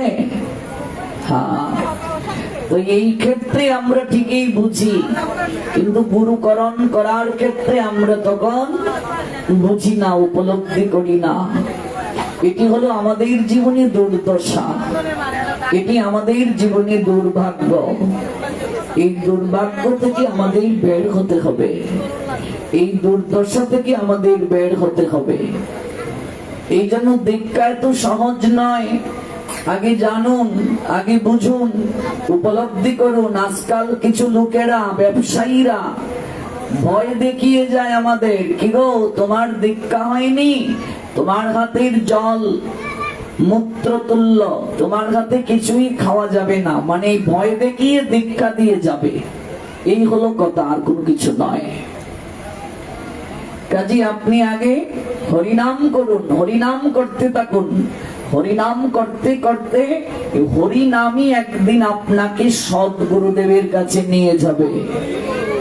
আপনাকে চিন্তা করতে হবে না, আপনাকে খুঁজতে হবে না, গুরুদেব আসবেন আপনার কাছে। শুধু ভগবানের কাছে বলুন প্রণাম দিয়ে যে আমাকে একজন সৎ গুরু পাঠিয়ে দাও প্রভু, যে তোমার কাছে নিয়ে যেতে আমাকে পথ দেখাবে, শেখাবে। ধ্রুব কি গুরুদেব খুঁজেছিলেন, না ধ্রুবের কাছে গুরুদেব এসেছিলেন? ধ্রুব শুধু কেঁদেছিলেন নয়নের জলে, যার কারণে ভগবান নারদকে পাঠিয়েছিলেন ধ্রুবর কাছে, যাও তাকে গিয়ে দীক্ষা দাও, দীক্ষা দিয়ে আমার কাছে আসার পথ দেখিয়ে দাও। এই হলো মূল কথা। এই কথাগুলো এক সময় আমরা জানতাম না, আলোচনা করতাম না। বিয়ে করেছে ছেলে, দীক্ষা নেই, বৌমার হাতের জল খাবো না, তাই কুলগুরু তাকে আনা হলো, তিনি এলেন, কানে ফু দিয়ে চলে গেলেন। তারপর আর কোনো সংবাদ নাই। দীক্ষার আগে আমি কুআচরণ করতাম, দীক্ষার পরেও তা করছি, কোনো আচরণ পরিবর্তন হলো না। দীক্ষা মানে হলো দক্ষতা অর্জন করা। তো দীক্ষার আগে আমার যে কুঅভ্যাস গুলো ছিল, দীক্ষার পরেও যদি আমার সেই কুঅভ্যাস থাকে, তাহলে আমার দীক্ষা নিয়ে কোনো পরিবর্তন হলো না। তাহলে এই দীক্ষা দ্বারা কোনো কাজ হলো না। তাহলে আমার কর্তব্য কি? আমার কর্তব্য, যদি আমি মনে করি কারো পাঠ শুনে কোনো গুরুর আদর্শ দেখে যদি আমার তাকে ভালো লাগে, আপনি তাকে অনুসরণ করে হরিনাম করতে থাকেন, তার আচরণগুলো অনুসরণ করতে থাকেন। একদিন না একদিন মন থেকে যদি আপনি তাকে গ্রহণ করেন, একদিন না একদিন আপনার তার কৃপায় যোগ্যতা হবেই হবে, এবং আপনার দীক্ষা হবেই হবে। যোগ্যতা অর্জন করুন, যোগ্যতা ছাড়া হবে না। যোগ্যতাবিহীন কিছুই হয় না। দ্রৌপদী কিং কর্তব্য বিমূঢ়, কি করবেন বুঝতে পারছেন না। তাই গোবিন্দকে নিবৃতে ডেকে বললেন, আমার এত কষ্ট কেন, কেন আমার এত যন্ত্রণা, একটিবার আমায় বলুন সখা, আমার এত কষ্ট কেন? গোবিন্দ তখন বললেন, দ্রৌপদী, তোমার এই দুঃখের পশ্চাতে দুটি কারণ। এক হলো তোমার এই দুঃখের জন্য তুমি নিজে দায়ী, তোমার প্রারব্ধ কর্ম। দুই হলো এর পিছনে তোমার পিতা দায়ী। ভালো করে লক্ষ্য করবেন কথাগুলো। এগুলো জানার বিষয়, বোঝার বিষয়, এগুলো জানার চেষ্টা করছি না আমরা। প্রারব্ধ কর্মটা কি? এই দ্রৌপদী পূর্বজন্মে তিনি ছিলেন মেধা ঋষির কন্যা। দ্রৌপদী পূর্বজন্মে কোন ঋষির কন্যা ছিলেন? মেধা ঋষির কন্যা। যে মেধা ঋষির সঙ্গে দুর্বাসা ঋষির বন্ধু ছিল, ওই দুর্বাসা ঋষির বন্ধু মেধা ঋষি তার কন্যা। সেই দ্রৌপদীর পূর্ব জন্মে তার নাম ছিল মালতী। কি নাম ছিল? মালতী। মেধা ঋষির কন্যা মালতী, অপূর্ব সুন্দরী তিনি ছিলেন। শৈশবেই তার মাতৃবিয়োগ হয়ে যায়, মা মারা যান। তিনি পিতার তত্ত্বাবধানে লালিত পালিত হন, দিনে দিনে যৌবন প্রাপ্ত হন। যেহেতু খুবই সুন্দরী তিনি ছিলেন, পিতা তাই যৌবন এসেছে কন্যার, বিবাহ দেওয়ার জন্য উঠে পড়ে লেগেছেন। এমন একজন সৎপাত্র অনুসন্ধান করছেন, কিন্তু সবার কপালে তো আর সুখ সয় না রে মা। দ্রৌপদীর পিতা তার পুত্রীর জন্য পতি চয়ন করতে গিয়ে একদিন মারা যান, দেহ ত্যাগ করেন, মরে গিয়েছেন। বিয়োগ হয় তার। মালতী অজুর দ্বারাই ক্রন্দন করছেন, জগতে আমার আর কেউ রইল না, আমার পিতাও আমাকে ছেড়ে চলে গেলেন। যথা নিয়মে সৎকার্য সম্পাদন করলেন। এই জগতে যাদের পুত্র নেই, কেবল কন্যা আছে, সমাজের লোকেরা তাদেরকে টিকা টিপ্পণী করে, সমালোচনা করে, ওরা অপরাধ করবে। পুত্র যাদের নেই, কন্যাই পিতামাতার মুখে আগুন দেবে। কথাটা বোঝাতে পেরেছি? যাদের পুত্র নেই, মুখে আগুন কে দেবে? কন্যা। শ্রাদ্ধ কে করবে? কন্যা। পিণ্ড কে দেবে? কন্যা। যদি স্বামী মারা যায়, স্ত্রী থাকে, স্ত্রী মুখে আগুন দেবে, স্ত্রী শ্রাদ্ধ করবে। আর যদি স্ত্রী না থাকে, কন্যা করবে। কন্যাও যদি না থাকে, স্ত্রীও যদি না থাকে, ভাই করবে। ভাই যদি না থাকে, ভ্রাতুষ্পুত্র করবে। ভাইয়ের ছেলে সবার পরে। আমাদের সমাজে ভাইয়ের ছেলেকে আমরা আগে দিয়ে দেই। কেন? এটা একটা সমাজ বানানো নিয়ম। নিয়মটা কি? মুখে যে আগুন দেয় সে সম্পত্তিতে অধিকার প্রাপ্ত হয়। সামাজিক নিয়ম। এই জন্য ভাইয়ের ছেলেকে দিয়ে সম্পত্তি দখল করার একটা বন্দোবস্ত। এগুলো কুসংস্কার। মনে রাখবে, মেয়েই সকল কার্য করবে। 10 দিনে গিয়ে 11 দিনে করবে। গরুর পুরাণে আছে 11 দিনেই করা যায়। যদি আপনারা 11 দিনে করতে চান তাও পারবেন, কারণ সবারই 10টা পিণ্ড। ব্রাহ্মণের ক্ষেত্রেও 10টা পিণ্ড দেয়া হয়, ক্ষত্রিয়, বৈশ্য, শূদ্র প্রত্যেকের ক্ষেত্রেই 10টা পিণ্ড। 10টা পিণ্ডের উপরে নাই। কেমন? গরুর পুরাণে আছে। যদি আপনি চান সবাই মিলে 11 দিনে করতে, তাও করতে পারবেন। বা অন্যান্য পুরাণে এমনও আছে, 11 দিনে আছে, কেউ 13 দিনে করে, 15 দিনে করে, 30 দিনে করে। কিন্তু কেউ যদি 10 দিন অশৌচ গিয়ে 11 দিনে করতে চায়, গোষ্ঠীর সব মিলে যদি তারা এই সিদ্ধান্ত নিতে চায়, শাস্ত্রে কোনো নিষেধ নাই। গরুর পুরাণে আছে, সে 11 দিনেও করতে পারবে। এটি আপনাদের ব্যক্তিগত বিষয়। তো মেয়ে সকল কার্য করবে। মেয়ে সন্তান হলে অনেকের কষ্ট হয়। মেয়ে কিংবা ছেলে মূল কথা নয়, মানুষ করতে হবে। মানুষ। সন্তান যদি ভক্ত না হয়, কারো দ্বারা পিতামাতা উদ্ধার হয় না। পিণ্ড শব্দের অর্থ প্রসাদ। আমরা পিণ্ড কি দিয়ে দেই? চালের গুঁড়া দিয়ে, আটা দিয়ে, তারপর সেখানে কালিজিরা, তিসি ইত্যাদি দেই। কিন্তু ভগবানকে রন্ধন করে, অন্ন প্রসাদ নিবেদন করে, মহাপ্রসাদ দেবে পিণ্ড। মেয়ে সকল কার্য করবে। কাশিতে গিয়ে দেখো, গয়াতে গিয়ে দেখো, হাজার হাজার মেয়েরা মা বাবার কাজ করছে। মেয়েকে এখনো আমাদের সমাজে হীন চোখে দেখা হয়। বংশে বাতি জ্বালাবে কে, এই নিয়ে শাশুড়ি কথা শুনিয়ে দেয়, মনের মাঝে কষ্ট থাকে। কিন্তু যারা বিজ্ঞান জানে, মনে রাখবে, মেয়ে সন্তান হওয়ার পশ্চাতে মায়ের কোনো দোষ নেই, মায়ের কোনো হাতও নেই। মেয়ে সন্তান কিংবা ছেলে সন্তান উভয়ের ক্ষেত্রে দায়ী হলো বাবা। পুরুষের দ্বারা একটা ক্রোমোজোমের ব্যাপার আছে। কেমন? XX মানে মেয়ে, XY মানে ছেলে। যারা বায়োলজি পড়েছ তারা জানো। কেবলমাত্র এটা পুরুষের ক্ষেত্রেই সম্ভব। আর তুমি ইচ্ছে করলেও তো সেটা পারবে না। এটা ভগবানেরও কৃপা প্রয়োজন। কাজে মেয়ে বলে মাকে দোষারোপ করা এটা উচিত নয়। এটা হলো মূর্খতা। মেয়ে হওয়ার পশ্চাতে মা দায়ী নয়, বাবা দায়ী। কেমন? এই জন্য যাদের মেয়ে হয়েছে, ছেলে নেই, মেয়েকে সংস্কার দিন।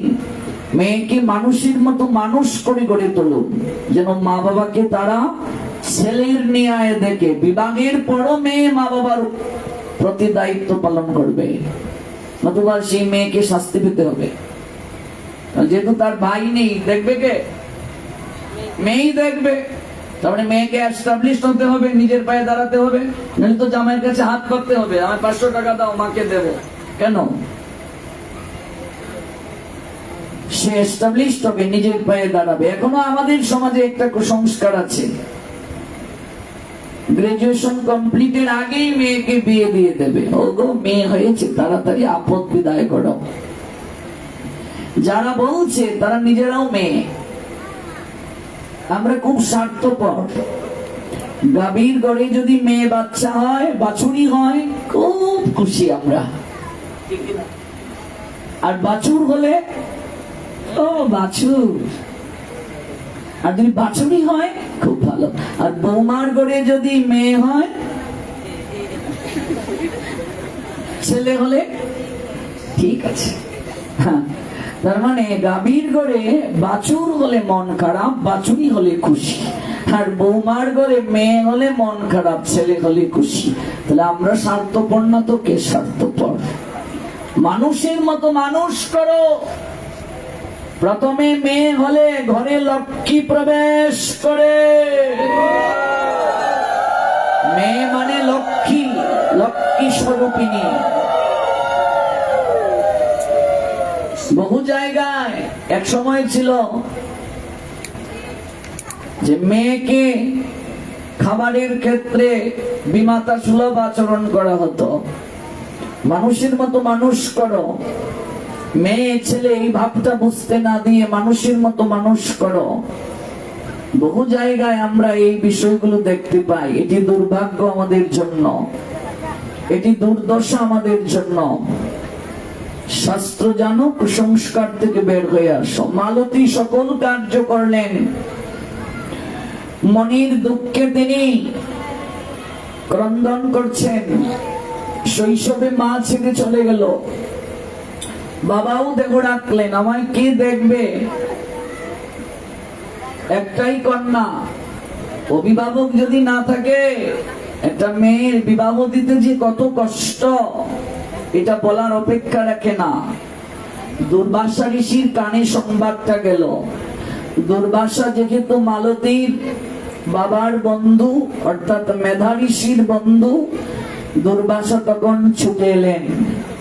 এখানে আরেকটা শিক্ষা দিয়েছেন আমাদের পুরাণ শাস্ত্র। শিক্ষাটা কি?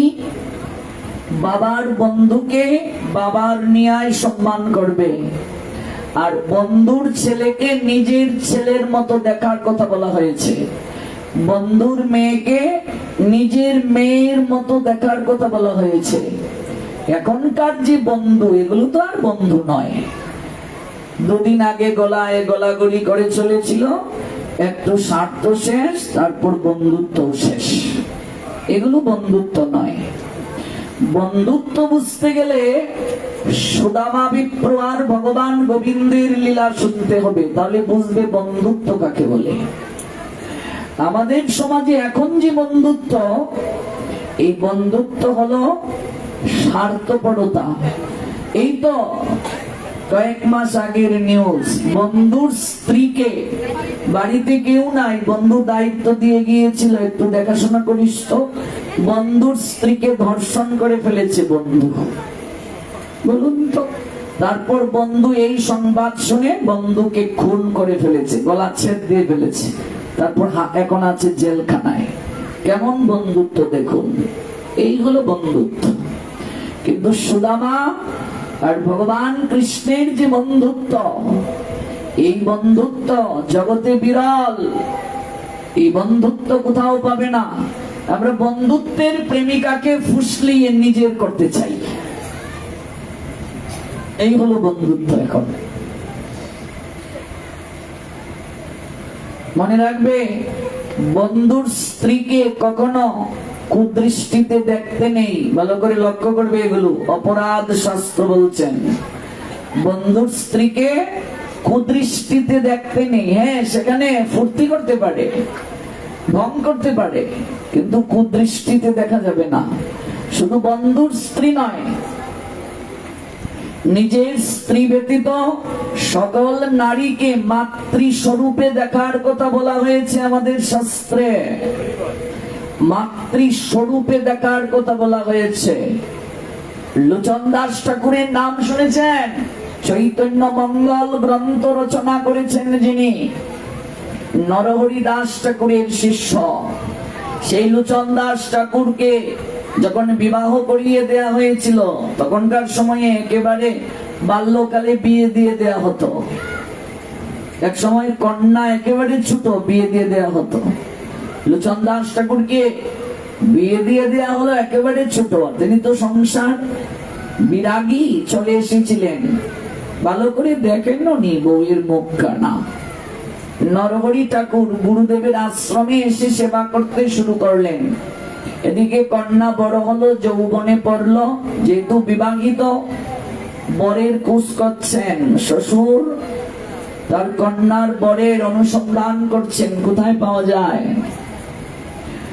তখনকার সময় তার এত উন্নত যোগাযোগ ব্যবস্থা ছিল না। বহু কষ্টে জানা গেল শ্রীখণ্ডে নরহরি ঠাকুরের কুটিরে অপূর্ব সুন্দর এক যুবক থাকেন এবং তিনি তার কন্যার জামাতা। একটা চিঠি পাঠালেন নরহরি দাস ঠাকুরের কাছে, বললেন আপনার যে শিষ্য তিনি আমার কন্যার জামাতা, আপনি কৃপা করে তাকে পাঠিয়ে দিন, শ্বশুর বাড়ি পাঠিয়ে দিন। আমার কন্যাকে এখন গ্রহণ করার সময় হয়ে গেছে। গুরুদেব যখন চিঠিটা পড়ে শিষ্যকে বললেন, লোচন দাস ঠাকুর কান্না শুরু করলেন। এই সংসারের যন্ত্রণা তিনি অনুভব করতে পেরেছেন। এই যন্ত্রণার কারাগারে তিনি প্রবেশ করতে চান না, কিন্তু গুরুদেব আজ্ঞা করেছেন তা তোমার হয় না। তুমি বিয়ে করে রেখে এসেছ, তার তো আর দ্বিতীয় জায়গায় বিয়েও হচ্ছে না, অন্তত একবার হলেও তোমার যাওয়া প্রয়োজন। লোচন দাস ঠাকুর তখন শ্বশুর বাড়ির উদ্দেশ্যে যাত্রা করলেন। পুকুর পাড়ে গিয়ে হঠাৎ তার দৃষ্টি পড়ল একটা অপূর্ব সুরসী কন্যা, মস্তকে কাপড়। তিনি কলসি দিয়ে জল পরিপূর্ণ করে নিয়ে যাচ্ছেন। আগেরকার সময়ে মাটির কলসিতে জল নেওয়া হতো, আপনারা দেখেছেন কিনা। আর এইরকম তো এত টিউবওয়েলের ব্যবস্থা ছিল না। তারপর মোটরের মাধ্যমে মাটির নিচ থেকে জল তোলার ব্যবস্থা ছিল না, সাপ্লাই পদ্ধতি ছিল না। অনেকে নদী থেকে জল নিত, পুকুর থেকে জল নিত। আর গ্রামের সব মেয়েরা একসঙ্গে জল নিতে যেত, বুঝতে পেরেছো? আমরা দেখেছি আমাদের অঞ্চলে বিকেল হলে সবাই একসঙ্গে জল আনতে যেত, একসঙ্গে স্নান করতে যেত নদীতে। আমরাই দেখেছি আমাদের গ্রামের সবাই স্নানের সময় একসঙ্গে গিয়ে স্নান, সাঁতরানো, পাশে নদী। ওই পুকুর পাড়ে এসে নরহরি ঠাকুর সেই কন্যাটিকে বলছেন, মা একবার বলতে পারো? শ্বশুরের নাম করে বলছেন। ওনার গৃহটা কোন দিকে? মেয়েটা লজ্জায় লাল হলো, এই কি আমার বাবার নাম বলছেন? তো দেখিয়ে দিলেন। নরহরি ঠাকুর সেই গৃহে বললেন, গিয়ে পরিচয় দিলেন। শ্বশুর তো মহা খুশি, তিনি বরণ করে নিলেন। মেয়েটাকেও জানালেন তোর পর এসেছে। শৃঙ্গার করে সাজিয়ে যখন ঘরে পাঠানো হলো, নরহরি ঠাকুর তাকিয়ে দেখছেন, এই কি পুকুর ঘাটে তো ওর সঙ্গে আমার দেখা, কিন্তু আমি তো তাকে মা বলে ডেকেছি।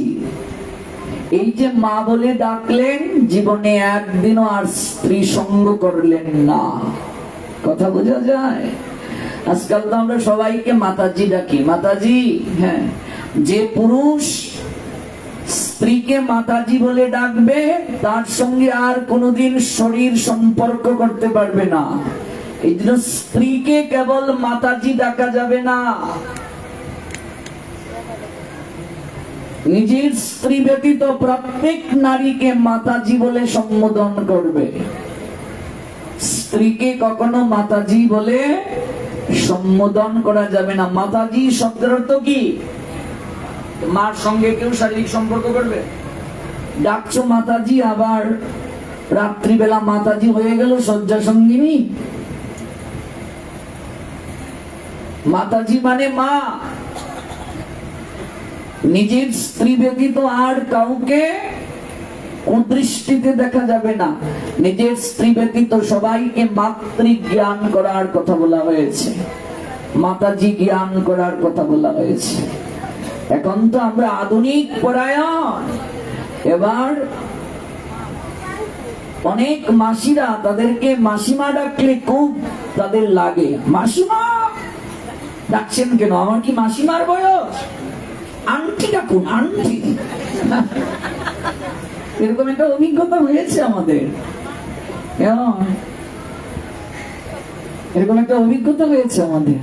মানে উনি খুব কষ্ট পাচ্ছেন, ওনাকে মাসিমা কেন বলা হলো? Aunty, aunty, aunty. হ্যাঁ, আন্টি না দেখে আন্টি ডাকো। হ্যাঁ, কি যুগ এলো। হ্যাঁ, সন্তান যদি একটু ইংলিশ মিডিয়ামে পড়ে, মা গর্ব করে বলে, আমার মেয়েটা বাংলায় বলতেই পারে না। খুব গর্ব, খুব গর্ব, বাংলায় বলতে পারে না। তখন মাকে মা ডাকলে বড্ড লজ্জা হয় হাই সোসাইটিতে। এই মা ডাকছিস কেন? দেখিস না ওরা সবাই মাম্মি ডাকে, মাম্মি ডাকে। তো মা মাম্মি, মা মম, মাম্মাম, এগুলো হয়ে গেছে এখন। আর বাবা একটু টাকা পয়সা হয়ে গেলে বাবা হয়ে গেল পাপ্পা। ড্যাড তো আর বলার অপেক্ষা রাখে না, বাপ হয়ে গেছে মরা। ড্যাড মানে মরা। এখানে আছে নাকি কোনো মরা? ড্যাড, মা মাম্মি আর বাপ ড্যাড। আর বাবাকে অনেকেই ডাকে পাপ্পা, পাপ্পা এরকম বলছে। পাপ্পা শব্দের অর্থ জানো? সংস্কৃতে পাপ্পা শব্দের অর্থ হলো যে পাপী থেকে অধিক পাপী, তাকে বলে পাপ্পা।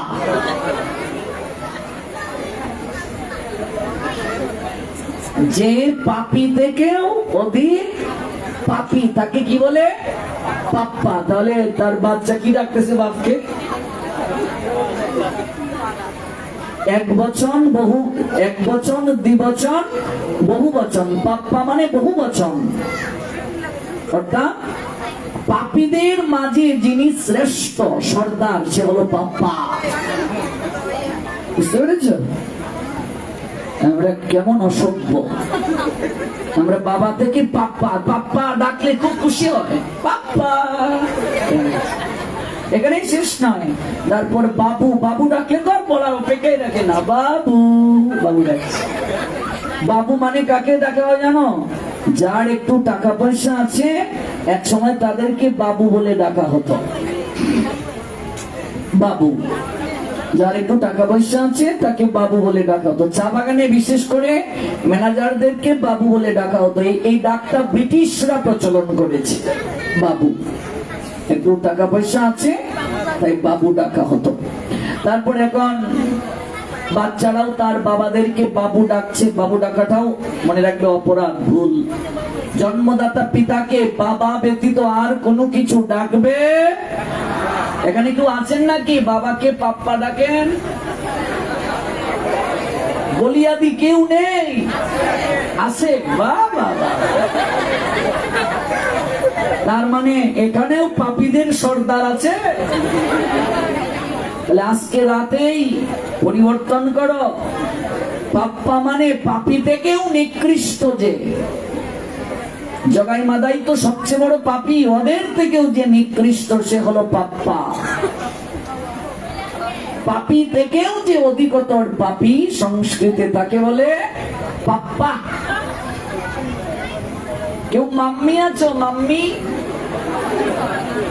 মাম্মাম, এগুলো থেকে বের হয়ে আসো। পৃথিবীতে মা ডাকের মাঝে যে মধুরতা আছে, আর কোন ডাকের মাঝে এই মধুরতা আছে? তাই মা থেকে মাম্মাম হইও না, মাম্মি হইও না। এই ঢং থেকে বের হয়ে আসো। শাস্ত্রকে সম্মান করো, শ্রদ্ধা করো। এমন অনেক ডাক আছে যে ডাক তোমার জন্য অমঙ্গল হবে, তোমার পাপ হবে। এই জন্য যে কোনো কিছুতে, যে কোনো কিছুতে ডাকা যাবে না। বাবু মানে অধিক টাকা পয়সা যাদের আছে, এক সময় তাদের বাবু বলে ডাকা হতো। তারপর ছোট্ট বাচ্চাকে বাবু বলে ডাকা হয়। এবার গার্লফ্রেন্ড বয়ফ্রেন্ড কেউ ডাকে বাবু, বয়ফ্রেন্ড গার্লফ্রেন্ড কেউ ডাকে বাবু, বাবু খাইছো, আদর করে বলছে বাবু খাইছো, খাইলাও বাবু খাইলাও। কি আশ্চর্য, কি অবস্থা। এই মাঝে এক হিরো আমল বাবু খাইছো গান বের করে ফেলছে, বাবু খাইছো, বাবু খাইছো। কোথায় যাবেন আপনি আজকে? নিজেদেরকে যে সনাতনী হিন্দু বলবেন, এগুলো আমরা দূর হয়ে গেছি সংস্কৃতি থেকে। আজকাল বৌদিদেরকে কত কিছু যে মানুষ ডাকে, কাকাদেরকে কত কিছু ডাকে, এবার কাকা হয়ে যায় কাকাই। ওই সর্বজয়া একটা নাটক দিত সিরিয়াল, এখানে কাকিকে ডাকে কাকিন্স। আচ্ছা বললো তো, হ্যাঁ কাকিমা হয়ে গেল কাকিন্স। আর আমরাও ডেকে ডেকে, এগুলো দেখে দেখে আমরাও ডাকি। সনাতনী শাস্ত্রে এইদিকে জিজ্ঞেস করছি, আর কেউ বলবে না, বৌদিকে কি নামে ডাকতে হয়? দেবর বৌদিকে কি ডাকবে বলো? দেবর বৌদিকে কি ডাকবে? ঠাকুরপো তো বৌদি দেবরকে ডাকবে, বৌদিকে দেবর কি ডাকবে? বৌঠান, গৌর প্রেমানন্দে কি ডাকবে? বৌঠান। এগুলো জেনে রাখো, বিলুপ্ত হয়ে যাচ্ছে দিন থেকে দিন এগুলো। এগুলোর পিছনে শাস্ত্রীয় কারণ আছে। এখন তো ফুল কাকা, এই কাকা, সেই কাকা, অভাব নাই। মামিকেও ডাকে বৌমণি।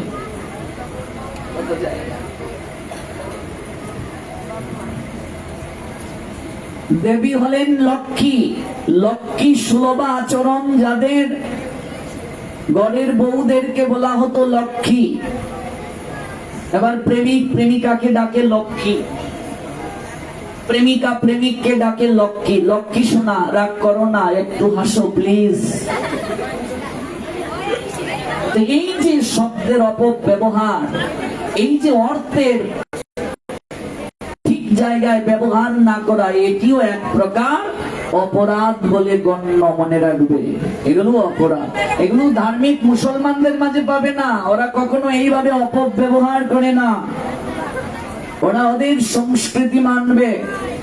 কোন মুসলমান ওরা জলকে ওরা পানি বলবে, ওরা কোনোদিন পানিকে জল বলবে না। আমি এটা বলছি না যে জলকে পানি বললেই ভুল হয়ে গেল, জল পানি এক কথাই সমার্থক। কিন্তু আমার সংস্কৃতিতে, আমার শাস্ত্রে পানিকে জল বলার কথা বলা হয়েছে। এটা আমার সংস্কৃতি, আমি কট্টরপন্থী নই, এটা আমার সংস্কৃতি। আমার সংস্কৃতি আমি পালন করব না, এটা কেমন কথা? এটা আমার সংস্কৃতি। আমার সংস্কৃতিতে ভাত বলা হয় না, আমার সংস্কৃতিতে কি অন্ন। এগুলো অভ্যাস করো, এটা আমার সংস্কৃতি। আবার দেখবে এখন যদি কেউ অন্ন কয় যে কাকিমা অন্ন দাও, তার কাকার তো বইনুরটা কইব, হ্যাঁ 2 দিনের বৈরাগী বাপরে কয় অন্ন। হিন্দুদের এই হলো দুর্দশা। অনেকে নামকে বিকৃত করে ডাকে, নামকে বিকৃত করে ডাকা বুঝো? নামকে বিকৃত করে ডাকা বুঝো না? যেমন যে নাম এই নামে না ডেকে বিকৃত করে ডাকে, এটা এক প্রকার অপরাধ বলে গণ্য। নামকে কখনো বিকৃত করে ডাকবে না। নাম হলো কানাই, কত সুন্দর নাম, ভগবানের নাম। আদর করে ডাকে কান্না কান্না কান্না। মা কি ডাকে? মা কি ডাকছো? কোন কি গো? কই না, আদর করে ডাকি, ছেলের নাম কানাই। হাসুন মারি কপালে বেশি। ভগবানের নাম কানাই, তুই কস কোনু। নরকেও তো তোর জায়গা হবে না, নাম বিকৃত করিস। বহু জায়গায় আছে নাম। ব্রজেশ্বর ডাকে ব্রজ ব্রজ ব্রজ। গোপাল ডাকে গুপু গুপু গুপু। সবগুলো শাস্তি হবে। নামকে কখনো বিকৃত করা যাবে যাবে না। নাম বিকৃত কেউ করো, নাম বিকৃত করা যাবে না। বিকৃত করে কখনো নাম ডাকা যাবে না। বিকৃত করে নাম ডাকলে অপরাধ হবে, বিকৃত করে নাম ডাকা যাবে না। নাম রাখতে হবে ভগবানের নামানুসারে। সংস্কৃতের অর্থ উপলব্ধি করে বৈদিক নাম রাখতে হবে। যে কোনো নাম রাখা যাবে না, তিথি নক্ষত্র দিনক্ষণ বিচার করে নাম রাখবে। এমন নাম রাখবে যে নাম ডাকলে তোমার মঙ্গল হয়। অনেকেই প্রশ্ন করেছেন, স্ত্রী কি স্বামীর নাম ধরে ডাকতে পারবে? পারবে? কেন পারবে না বলো? স্ত্রী কি স্বামীর নাম ধরে ডাকতে পারবে? পারবে না? হ্যাঁ, এটা তো অনেক কঠিন প্রশ্ন। কোন স্ত্রী কি তার স্বামীর নাম ধরে ডাকতে পারবে? অনেকেই বলতেছে পারবে, অনেকেই বলতেছে পারবে না। এখন পারে না, এখন পারে, তখন পারে না। পারে না মানে কোনো সময়েই পারে না। যদি এখন পারে তার মানে অপরাধ করছে। পারে না মানে কোনো সময়েই পারে না। এখন তো অনেক কিছুই হয় মা, বিয়ের পরেই দেখবে, আমি অনেক জায়গায় দেখেছি, বাসর করে বলছে, শোনো আমরা দুইজন বন্ধু, তুমি আমাকে বন্ধুর মতো সব শেয়ার করতে পারো। তোমার কি আগে কারোর সঙ্গে রিলেশন ছিল? বলে ফেলো, বন্ধুর মতো বলা যায়। তো বন্ধু যদি বিয়ের দিনেই হয়ে যায়, তাহলে বন্ধু তো বন্ধুর গালে থাপ্পড়ও মারতে পারে, চরও মারতে পারে। তো জামাই মারলো একটা, বউ মারলো আরেকটা, কারণ বন্ধু তো একজনের গালে আরেকজনে উঠতে পারে, চুল ধরে টানাটানি করতে পারে। স্ত্রী কখনো স্বামীকে নাম ধরে ডাকতে পারবে না, উচিত নয়। তাহলে কি ডাকবে? আর্য। কি ডাকবে? আর্য। কি ডাকবে? আর্য বলে ডাকতে পারবে, প্রভু বলে ডাকতে পারবে। প্রভুর আরেকটা সমার্থক হলো স্বামী। প্রভু মানে ভগবান প্রভু নয়, প্রভুর আরেকটা নাম কি? স্বামী। স্বামীকে আর্য ডাকতে পারবে, স্বামীকে প্রভু ডাকতে পারবে। আরো অনেক আছেন যা বলে ডাকতে পারবে। মহাভারতে কখনো দেখেছো দ্রৌপদী স্বামীর নাম ধরে ডাকতে? কি কি কি দেখেছেন? আর্য। কি বলে ডাকবে? আর্য। আর যদি বাচ্চা কাচ্চা হইয়া যায় তাহলে তো আর উপায়ই নাই। ফুসকির বাবা কই গো? ফুসকির বাবা কই? টুনির মা কই গো? টুনির মা। পতির নাম ধরে ডাকতে নেই, পতি নারায়ণ স্বরূপ। পতি নারায়ণ স্বরূপ। ঘুম থেকে উঠে প্রত্যেক স্ত্রীর দায়িত্ব পতিকে প্রণাম দেওয়া, পতিরও দায়িত্ব অন্তর থেকে স্ত্রীকে প্রণাম দেয়া। এটাই হলো সনাতন সংস্কৃতি, এটাই সনাতন সংস্কৃতি। এই সংস্কৃতির বাইরে যাওয়া যাবে না। বাইরে গিয়েছি বলেই মারামারি হচ্ছে আজকে। আজকে স্বামীকে স্বামী জ্ঞান করতে পারছি না, এই জন্যই মনে হয় গানটা রচনা হয়েছে। আমার ঘরে আমি মেম্বার, আমার বউ চেয়ারম্যান। স্ত্রীকেও অন্তর থেকে প্রণাম দেওয়ার কথা আছে। স্বামীকে কল্যাণেশু, আর্য, প্রভু। আর একটা নামকরণ করো, সন্তানের নাম। কিসের? সন্তানের নাম ভগবানের নামানুসারে, শাস্ত্রের নামে, তাহলে মঙ্গল হবে। মনে করো তোমার মেয়ের নাম রাখলে রাই কিশোরী। রাই কিশোরীর বাবা কোথায়? বারবার তুমি রাধারানীর নাম বলছো, মঙ্গল হবে কিনা? তোমার পুরীর নাম রাখছো কলি। এখন তো কলি যুগ চলছে। কলির মা কই গো? কলির মা, কলির বাবা কই?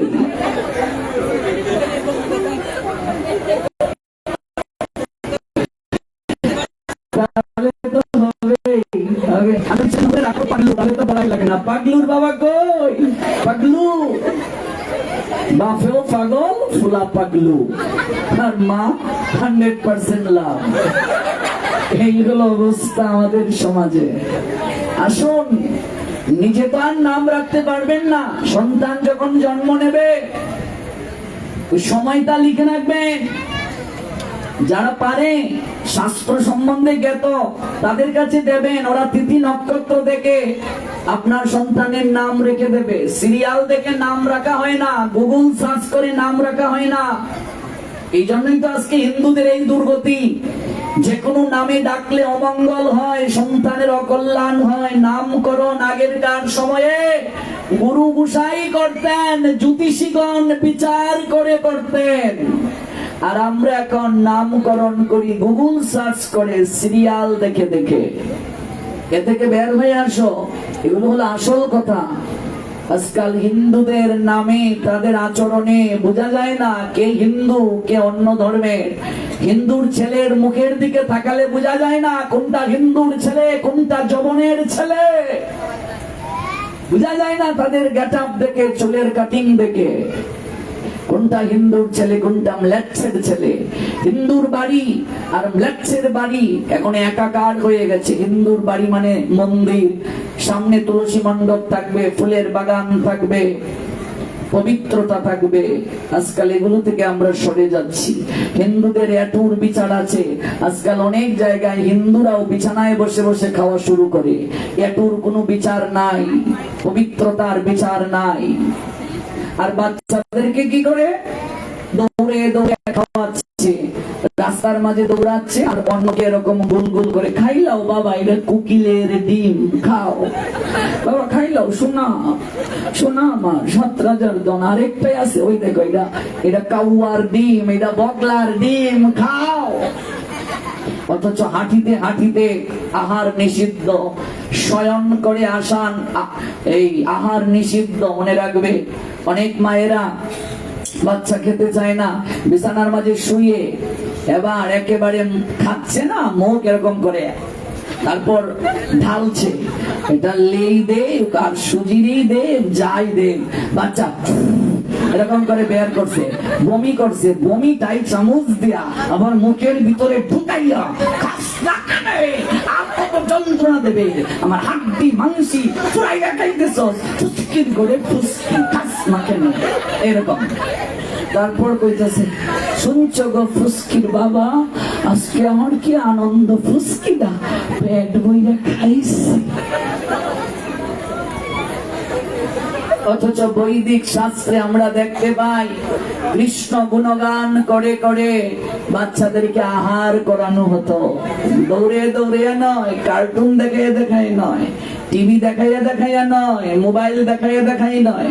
তোমার বাচ্চা আজকে উচ্ছৃঙ্খল, অসভ্য, চঞ্চল, চরিত্রহীন, এর জন্য তুমি মা বাবা দায়ী। 75% মা বাবা দায়ী।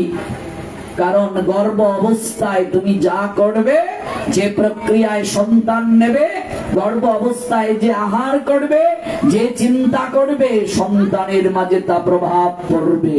এগুলো জানা দরকার, এগুলো বোঝা দরকার, এগুলো উপলব্ধি করা দরকার। এগুলোই মহাভারতের কথা, এগুলো ভাগবতের কথা। কিছু বাচ্চা দেখবে কীর্তন দেখলেই বলতে হয় না, হাতে তালি দেয়, করতাল কিনে দেওয়ার জন্য মার কাছে বায়না ধরে, গুরু গোসাই দেখলেই প্রণাম দেয়, বিগ্রহ দর্শন মাত্রই প্রণাম দেয়। আর কোন বাচ্চাকে ধাক্কা ধরেও বাপ মা প্রণাম দেওয়াতে পারে না। কেন এমন? সংস্কারের অভাব, সৌভাগ্যের অভাব, স্বীকৃতির অভাব। সংস্কারটা দরকার জীবনে। কিং কর্তব্য বিমূঢ় যখন হয়ে যাবে, নিজে যখন কোনো সিদ্ধান্ত নিতে পারবে না, তখনই গুরুচরণে প্রণতি হওয়া প্রয়োজন। দ্রৌপদী এই জন্যই আজ তিনি ক্রন্দন করে করে বলছেন, আমার এত দুর্দশা কেন, আমার এত দুঃখ কেন? গোবিন্দ তার পূর্ব স্মৃতি স্মরণ করাচ্ছেন। বাবাও মারা গেলেন, বাল্যকালে মা মারা গিয়েছেন, একটাই মেয়ে মালতী, বিয়েটা কে দেবে? কেউ নেই। তাই দুর্বাসা ঋষি ছুটে এলেন, বন্ধুর মেয়ে, দায়িত্ব আছে তার।